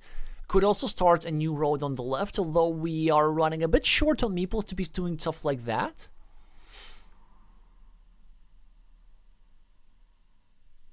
Yeah, I can see this field getting bigger as a result of a road monastery too.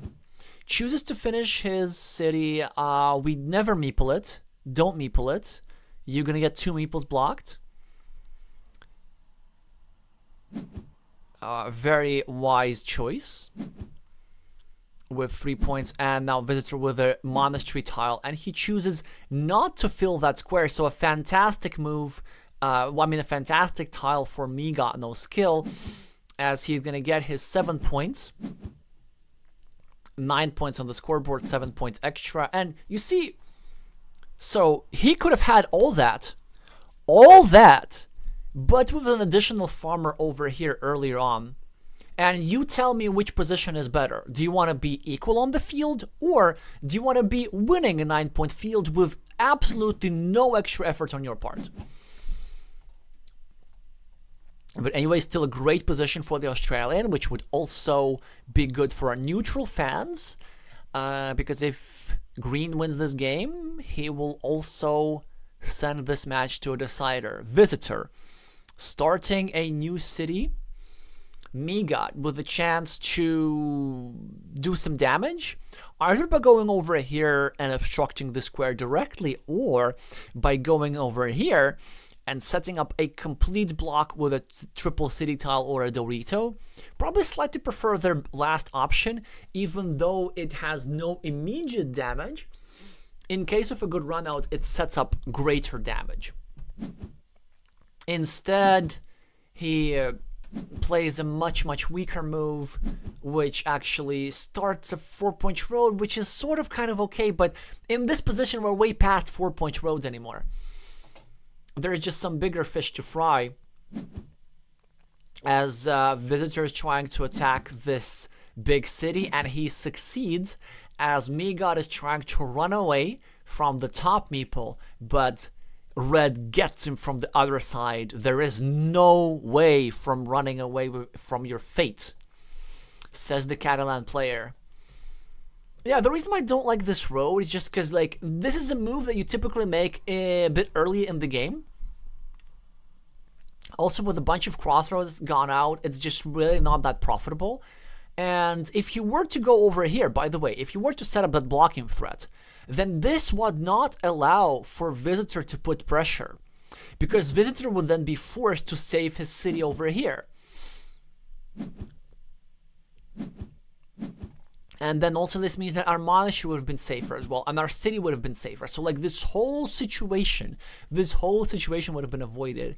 Now Visitor manages to complete a 4-point city and set up even more meeples into the main city over here. Now continues the city at the top. Megot cannot block, but completed the ninja farmer, which of course was super risky. Again, could have connected to the field earlier without any risk, but whatever. Managed to get in. 12 points for Green, actually an amazing field situation, and now a chance to get his meeple back. Thinking about it, maybe has some other ideas. Going over here and drop yet another farmer is not the worst idea, but probably consolidating first is really nice, because Green will need meeples out of a bunch of things. His 2 versus 1 meeple advantage is temporary. There's still only 2 tiles that fit into this square, and actually no, only 1 tile that fit into that square. So this meeple is all but trapped, and Green will need meeples for all kind of things. For example, re-attacking this ruin is an option. Or there's a stronger move, or is there? But how about going here? That would this is the 5th Dorito. So by going over here, we would severely restrict the square, leaving only 2 tiles to connect. No, actually I don't like it that much. But it's interesting. So let's say if we go here, we add a couple of points to our opponent, we make this square way more vulnerable, and then we try to either block it later or reconnect from here using a city cap. and turning in a roaded Dorito here. Yeah, so these are all the options to consider. We could also go here, maybe block a field connection entry for our opponent, and also put pressure on this square over here. We could even go over here and try to attack that city from this side. Oh, he goes for the block. That's very, very interesting. I have to say, I kind of like it. So, of course, it relinquishes 2 points in the short term, but some pretty good chances to deal with this side over here. Normally, I don't like making moves like these. I generally don't like adding points to our opponent, but in that particular instance, it's not just, it's justified based on the unusual tile run out. So it's actually quite unusual that we run out of road Doritos only halfway through the game. Of field Doritos, rather. So that's really creative.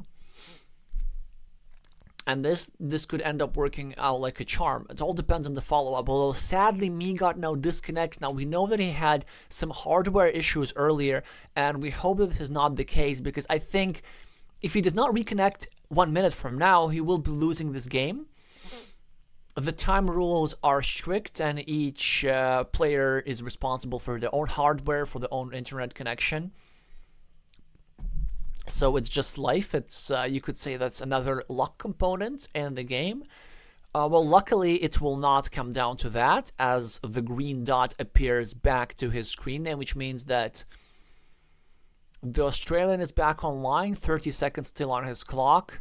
Just enough to press the pass button. Oh no, the button goes gray yet again. 20 seconds.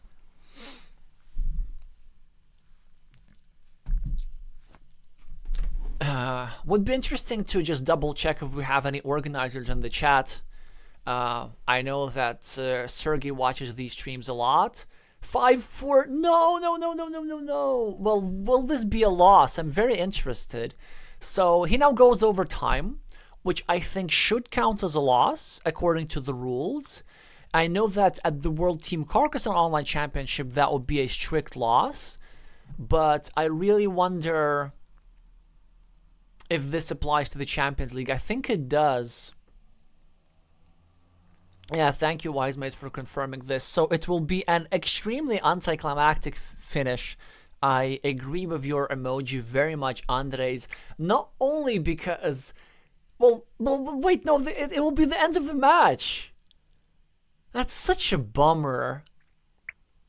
At least I hope that they play this out, so they're writing this in the chat. Okay, so Visitor Q is saying, for me it's okay, which is of course great sportsmanship, but I think what's going to happen later, they're going to finish this game, and regardless of the outcome, the organizers are going to look at this and make the ruling. So there was earlier this match, Vashod of Estonia versus Sanaki of Peru, where actually the Estonian won both games. Oh, sadly, but also Megot making a mistake here. This is not the follow-up.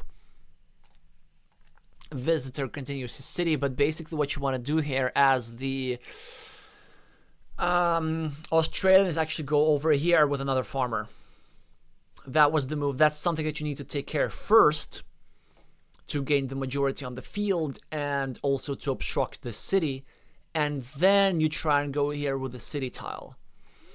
The danger with this move is that Visitor can get a road Dorito tile and pretty much win the game on the spot. But again, it could end up working for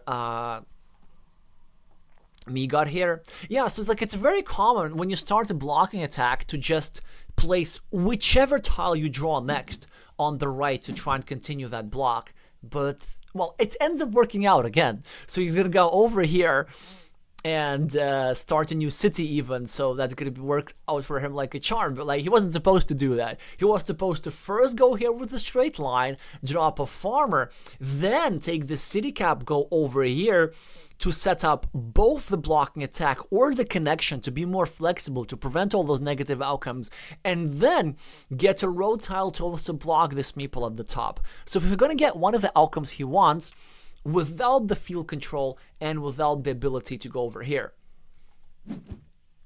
So it looks like good, but he could have extracted even more from his tiles. Visitor now will equalize the field. Also sets up some volatility. Now an evil hamster available for either of the opponents or not. As he first of all chooses to obstruct Megod, although Megod with an excellent curvy tile could go over here, drop a farmer, that would be very strong, or could go over here, block the expansion of this ruin, which now does expand, also threatening the integrity of this meeple. Road tile for Megod, excellent opportunity to go over here and disrupt the 9-pointer. As the player who's ahead, you definitely want to restrict the options here. Oh yeah, so what I was saying about that Estonian versus Peru match. So Estonia won in both games, but then the organizers found out that actually the Estonian lost on time in one of those games.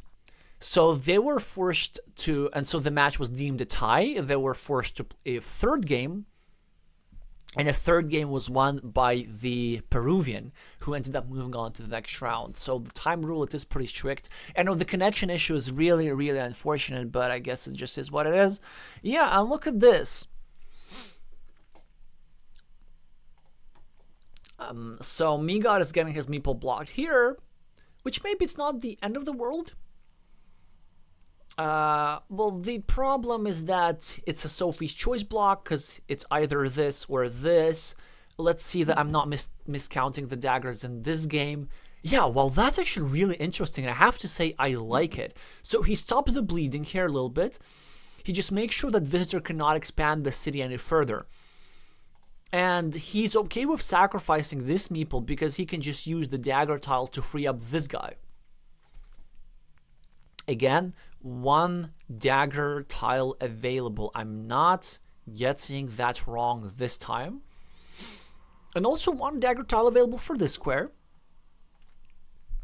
So even if there is a scenario like where green gets over here, then this square gets permanently blocked.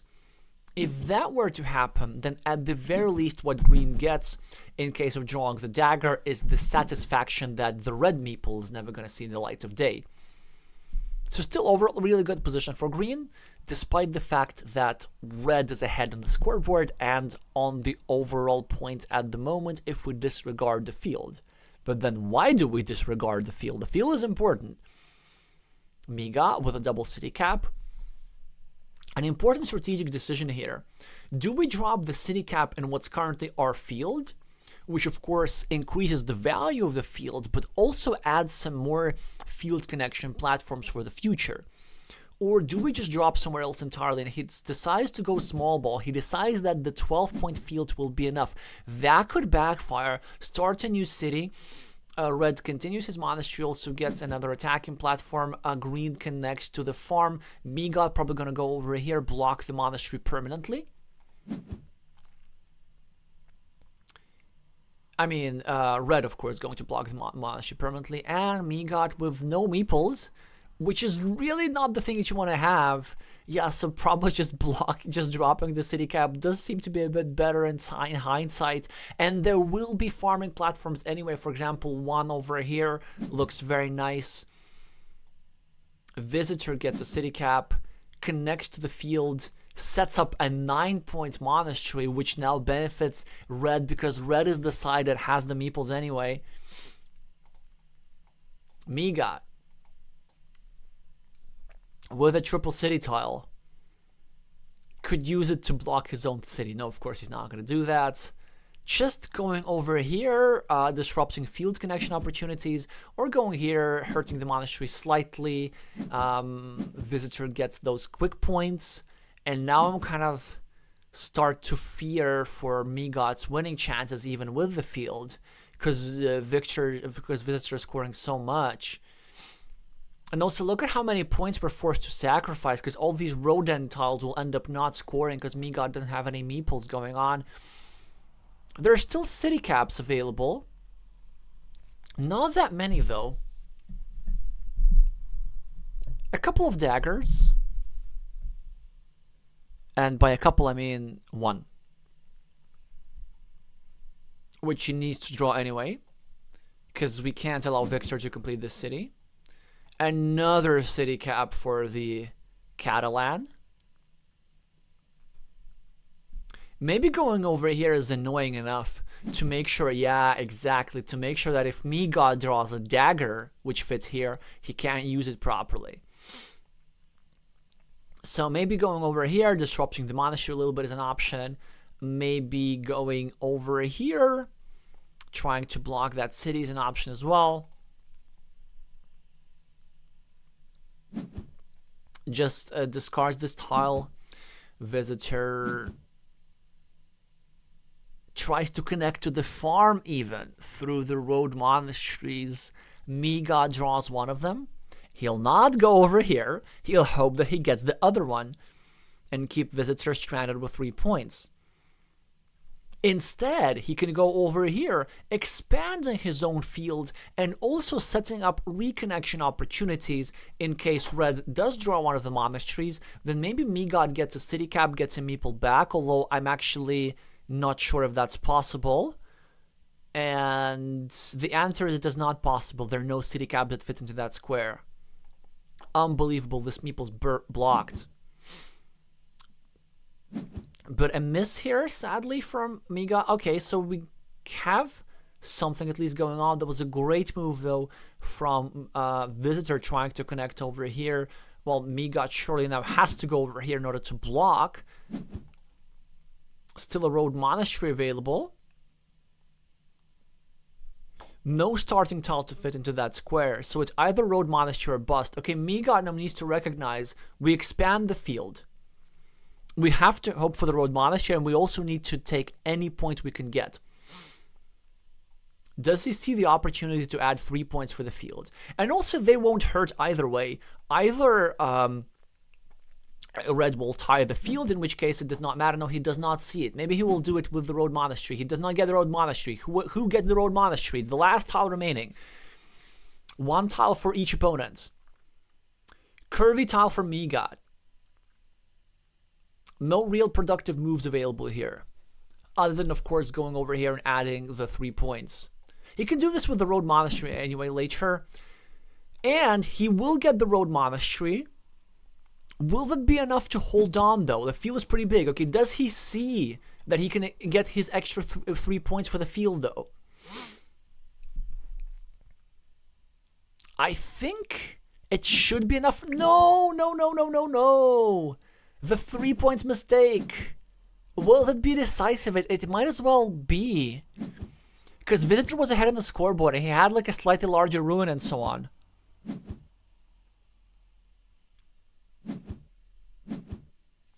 Like, he had 3 tiles that allowed him to bring the city into the field. I think he just missed this idea entirely. I have a feeling this might actually matter. No way. So Megod wins this game with 1 point. I'm gonna put the points on the scoreboard because that's what the players agreed. Now, of course, we know that later this match will be reviewed by the organizers, and yeah, Visitor is saying let's go for the last one, trying to go to show good sportsmanship, but in reality, because Megod lost the connection, he will lose this match, sadly for him. But because the players don't know this, we get to watch one more Carcassonne game, so everybody is happy. Well, except Megod, because he's gonna very, very sadly lose because of internet connection. It is extremely unfortunate, but it is what it is. Yeah, so despite missing the 3-point move at the end multiple times, he will still end up holding on to the game by 1 point, which of course was a power move. By the way, if Visitor were to draw like any other tile, let's say if the tiles were flipped, if he were to get another curve, he would get himself 1 more monastery point and tie the game and win by tie. Ah, no, wait a second. He wouldn't win by tie because Visitor started. The reason why Megod got the last tile was because the quadruple city was discarded earlier. So now Megod will be starting the decider.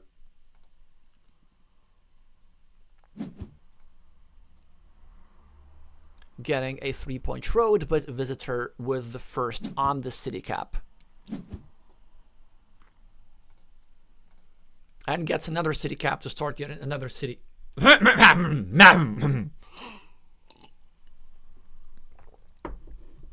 Lots of talking early in the morning. Lovely Dorito tile here to start a new city and also continue his road indirectly. Really love that efficiency and the board vision here. Visitor tries to run away from an invasion. But now Megot can... Actually, what can he do? It's very interesting. He goes here and he's going to meeple the road. Nah, he's not going to meeple the road. I would have meepled the road. This can backfire, but I really don't like giving this piece to my opponent. Visitor with a city move over here, starting a new city, also just controlling that square a bit more. Megot with a city tile, continues his city on his own. Visitor with the first monastery on the game, and the Catalan with an advantage as a result. Megot with the other monastery is going to need to settle for the inferior spot over here, but that's still pretty good. It supports his road, it controls one square of red monasteries, or he could go on the left for 3 points, supporting his city and controlling red city. Both equally good options. But regardless of that, Visitor gets a city cap and a scoreboard lead for 10 points. Dorito tile from MegotNoSkill, and some opportunities here, so we could go here and cover up our city. Try to then later put some tiles in the bottom and complete the usual lip shape pattern or something close to this, or we could go here. This is not the worst idea. We give 1 point to our opponent, but we very nicely secure this 7-point road. And also that's a chance to use a shieldless tile productively. Because like eventually our opponent, what our opponent's gonna wait for is the tile that goes here. Instead we see a different move entirely, which I like. I would have liked if there was a meeple over here. There's no reason to leave this empty really. You're going to see a road continuation by Megot.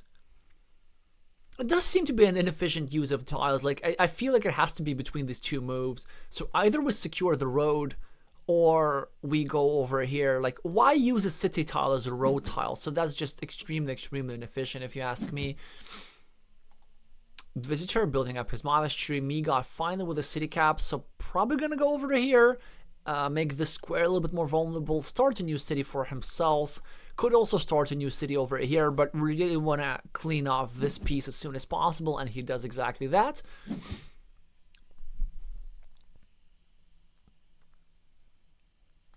City cap tile for Visitor. Oh, and he goes the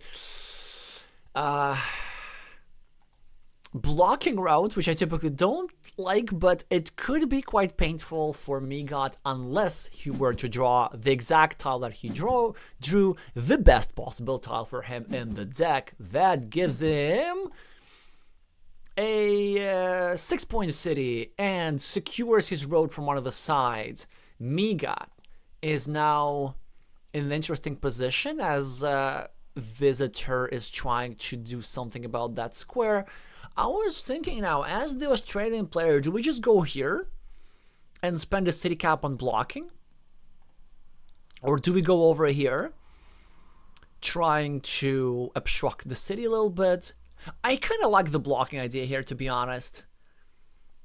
Because then we can later deal with the other stuff that's going on over here. The blocking could backfire though if Visitor draws a triple city tile that goes over here. Then he could eat up our little city, or not eat up, but just make sure that it's blocked. Instead, Megot makes a move which equalizes the city, which is okay. I don't think is the strongest. Like if you're gonna just make a neutral move, then just add a point to your monastery, and that's it. Visitor tries to eat up this city over here, in the process creating a sizable field. As usual, Megot's trying to run away from his fate. It worked very well for him last game, and this is a move that honestly for me quite painful to watch. It's not a good move. It's not a good move at all. It might be a misclick even. I know it's not a misclick. It's a genuine attempt to take over the city, but it's just like not reading the position very well. So first of all, it is passing up on a 3-point road. Ouch. Ouchie, ouchie, ouch. Second of all, it is invading a city in such a way which is very easy to reinvade. And also now actually Megot can do something way, way nastier. Given how few big city tiles there are remaining, he could go here and try to block this square eventually. That would hurt a lot. Visitor would lose all his meeples over here. And even if you were to get a tile that fits into this square, then this square is actually kind of vulnerable. Nah, no. Okay, it's okay. It's not that bad.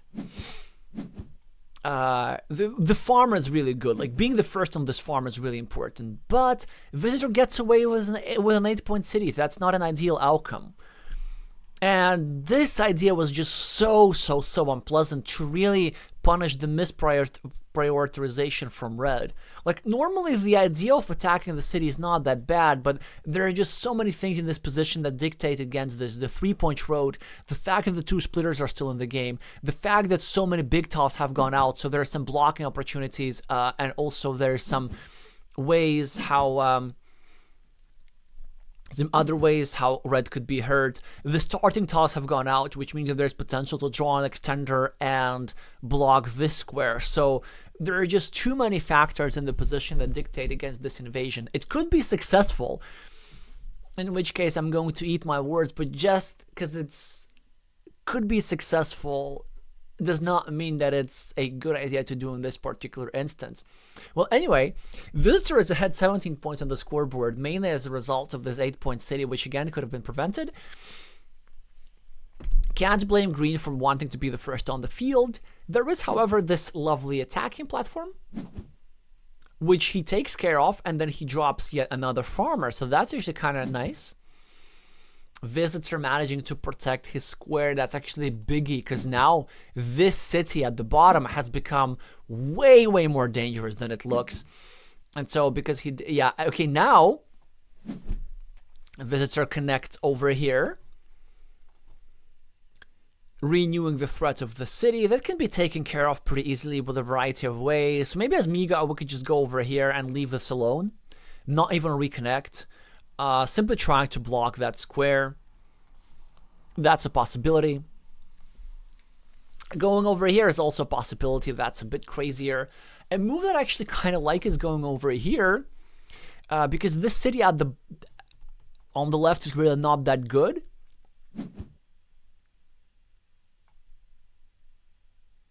And connecting these 2 cities might have been nice, and then also covering up this road. Okay, so Megot chooses to invade, which also is okay. I'm not sure if I have the meeples to afford that, because we do have the 2 farmers. But that could work out if we get a tile to get a meeple back soon. The only thing that I'm a bit afraid of as Green is the fact that 2 barbed wires tiles are still in the deck, so Visitor could get one of those and separate the road, taking the 6 points on the left, leaving Green just with the 8 points on the right. Green with a straight line, excellent tile for Green. 2 options here, either going over here, obstructing both cities, or going over here, obstructing just one of the cities.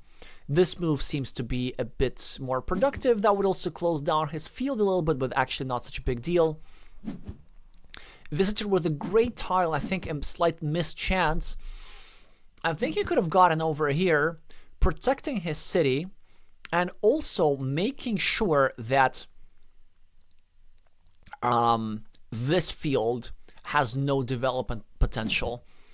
Megot with a lovely tile to finish his 13-point road, and for the first time in the game be ahead on the Scoreboard, an excellent tile again, as visitor renews the threat of his city. I told you it's more dangerous than it might seem.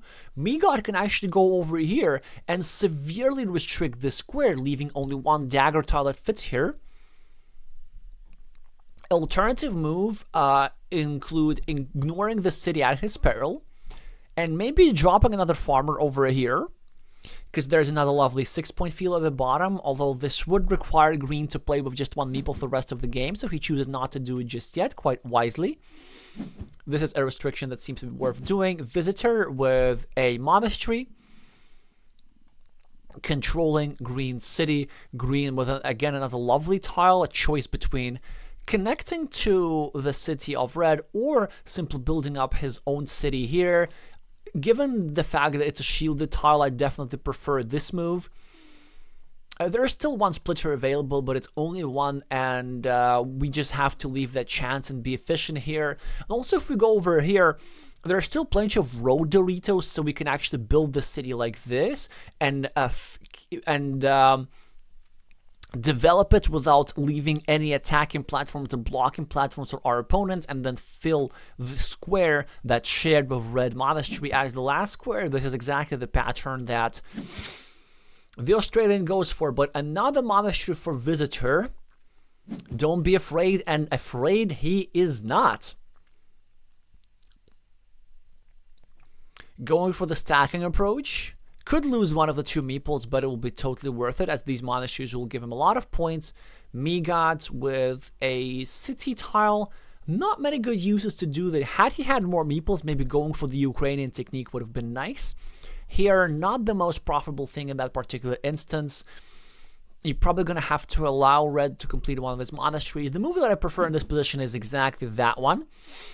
Trying to attack the city a bit further, and a fantastic tile from Megot. It's a splitter, which means that red will not draw a splitter over here, so this means that we don't have to worry about this meeple for the rest of the game. And also now a variety of options. We could go here with either orientation of the tile, trying to further restrict that square, or we could go over here setting up the row Dorito, which would allow us to finish the city with a 9-point field meeple as well. I kind of prefer the latter option, and then take care of that city a little bit later. Yeah, because like regardless of which way we turn this tile, there's still going to be one more tile remaining that fits into that square anyway. So Megot debating whether to place this splitter at the bottom or at the top. I don't really see any other options. Yeah, so he goes for the blocking move first, starts a new city, and perfect timing here. You know, this is what the Carcassonne brothers, Bogdan and Marian Kurkan, will call inspiration. Just as red was about to finish his city and rectify his meeple situation, green with the block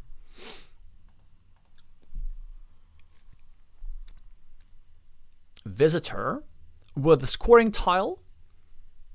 It kind of seems to be like a straightforward decision. The 4 points are a must if you ask me. Also leaving a city cap, which red is more likely to take advantage of than green. Megot with a monastery tile, not many uses for it. Definitely can spend our last meeple here. Maybe going over here, slightly obstructing that city would be nice, because we need to remember that there's still one tile that fits into that square. And if we place this tile over here, that actually will be an important pre-block, because yeah, this is like this pattern of one square partially restricted to a dagger is very often quite strong with the top square restricted as well. So if we go here, if our opponent draws a dagger over here, this will allow us to draw a curve and then block that square permanently with one move.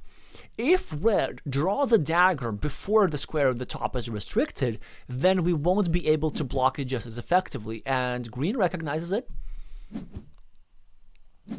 Red takes the quick points, which is the one thing that he can do with his one remaining meeple. Now patience need to be exhibited by Megot. So this is one of those moves. This tile does not go here. This tile goes either here or maybe here, actually, to just make sure that the threat of completing the city is completely eliminated. But the main thing is that we do not want to be filling that square prematurely. We want that square to be filled last. Because if we place over here, we give ourselves, yeah, he does go for it. That sadly is a mistake. It might as well work out. It might as well work out. But we want to see, I think we're going to see green punished for that. And that will be very, very instructive. So first of all, it immediately allows a 3-point road. And there are some scenarios, actually quite a lot of those, where red completes one of his monasteries, but green does not complete of the cities, because filling this square first gives you more tiles available in the short run, but in the long run it frees up the monasteries of red, and it allows to create a blocking or invasion platform with tempo in this case, which is exactly what happened. And look at this. So now there's only one Dorito available for Megot.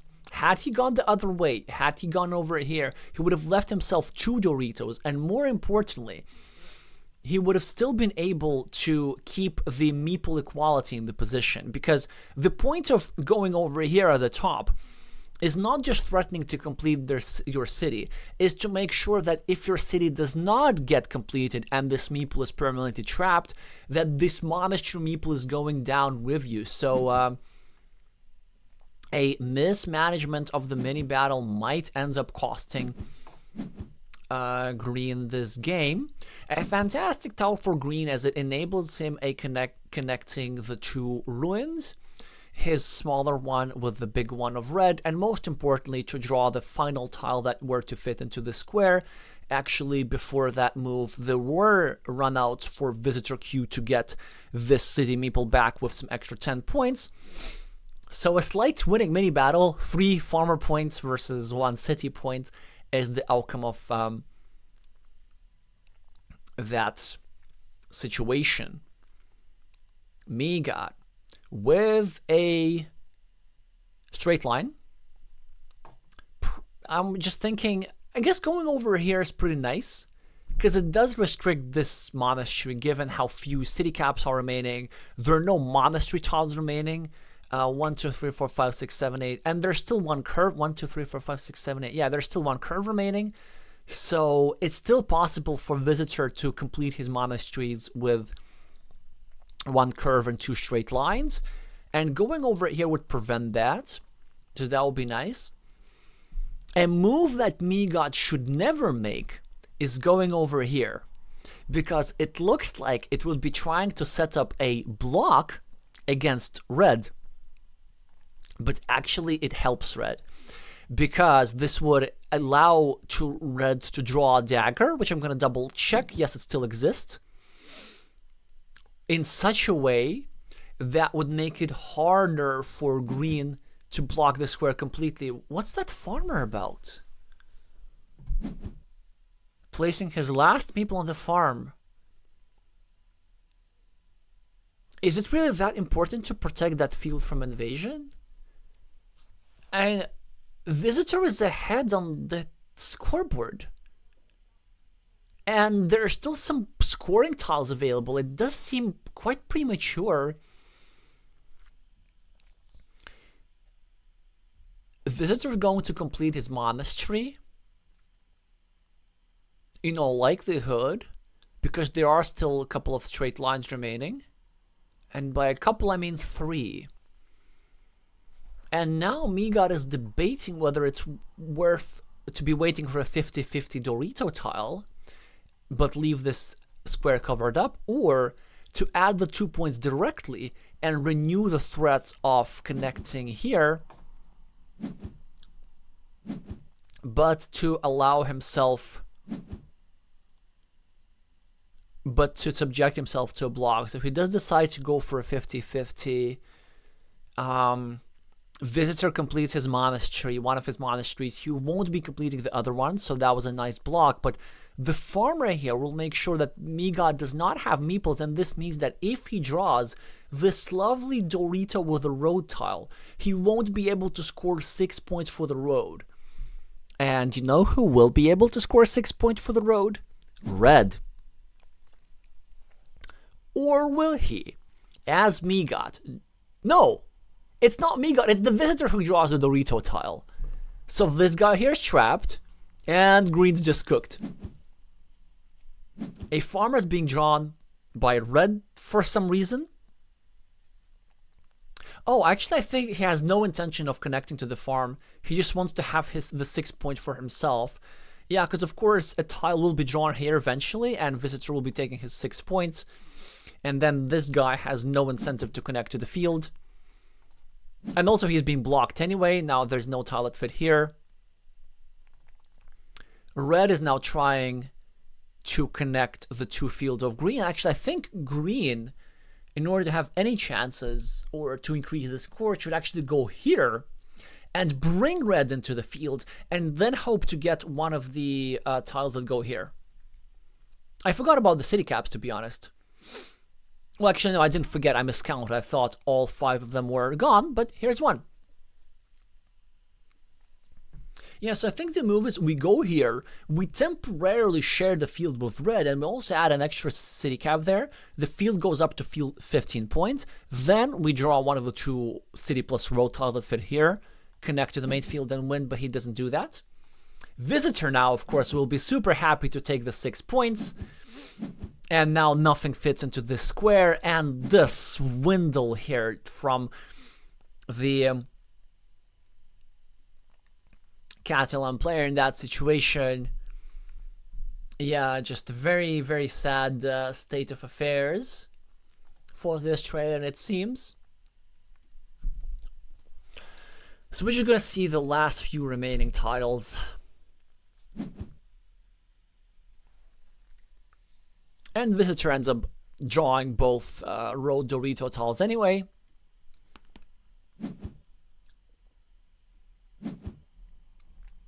Gets the best possible ruin.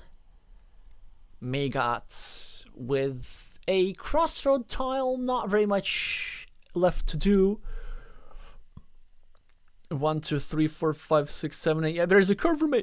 So probably he should go here and try to prevent red from drawing a curve, or at least to like 50-50 block the square, not allow red to take away 3 further points from him. I miscounted the curves, but all the same, this move was slightly better. As a dagger tile goes to green, and we're going to see a big, big point difference here. Wait, I wonder, that's a bit of a weird thing to say. Like, so you play well, you say well played. I mean, you could mean it, but like you say well played after you win a game? I guess like it could mean, you know, like well played, but you know, I won because I got the tile or something like this. But typically you say well played when you lose. Anyway, visitor is trying to be nice. Like, visitor trying to give his opponent as many chances as possible. First of all, forgiving him the loss on time, which of course you're not allowed to do by the tournament rules, but luckily we got to witness one more game. And then showing good sportsmanship throughout. Yeah, but Megot at first with some nice blocky moves over here, kind of good prioritization, decent farmer, nice blocks over here, setting up a city, and then sadly losing the game with one move. And the move that lost the game to green was, of course, this one. Yeah, I think I just love that it happened in this game, because that just shows you what's gonna happen if you fill the shared square too early. Whenever you are sharing a square of your opponent's feature and you're building the city, 95% of the time or 90% of the time, what you gotta do is fill that square last. And so green ended up helping red with his monastery without helping his own city, and this is what cost him the game. And of course, later this farm was just a bit of an act of desperation. With it or without it, the game was already in a tricky spot for him. So Visitor ends up winning anyway. It's going to be 2-1 when it comes to the actual outcomes of the game. The official score is going to be 2-0 because the third game is not going to be counted, and in the second game the win will be awarded to Visitor Q because Megot got disconnected. It's sad, but such are the rules.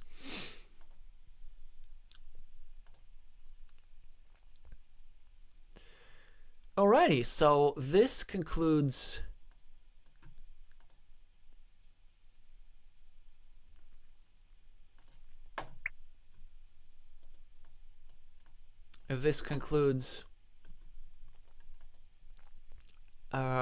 the actual game as the players decide what to do with some technical details about submitting the results. Now, what do we need to do? Well, first of all, we need to check out our plans for today. No, we need to have a look at the bracket just one last time. That was Q2-1.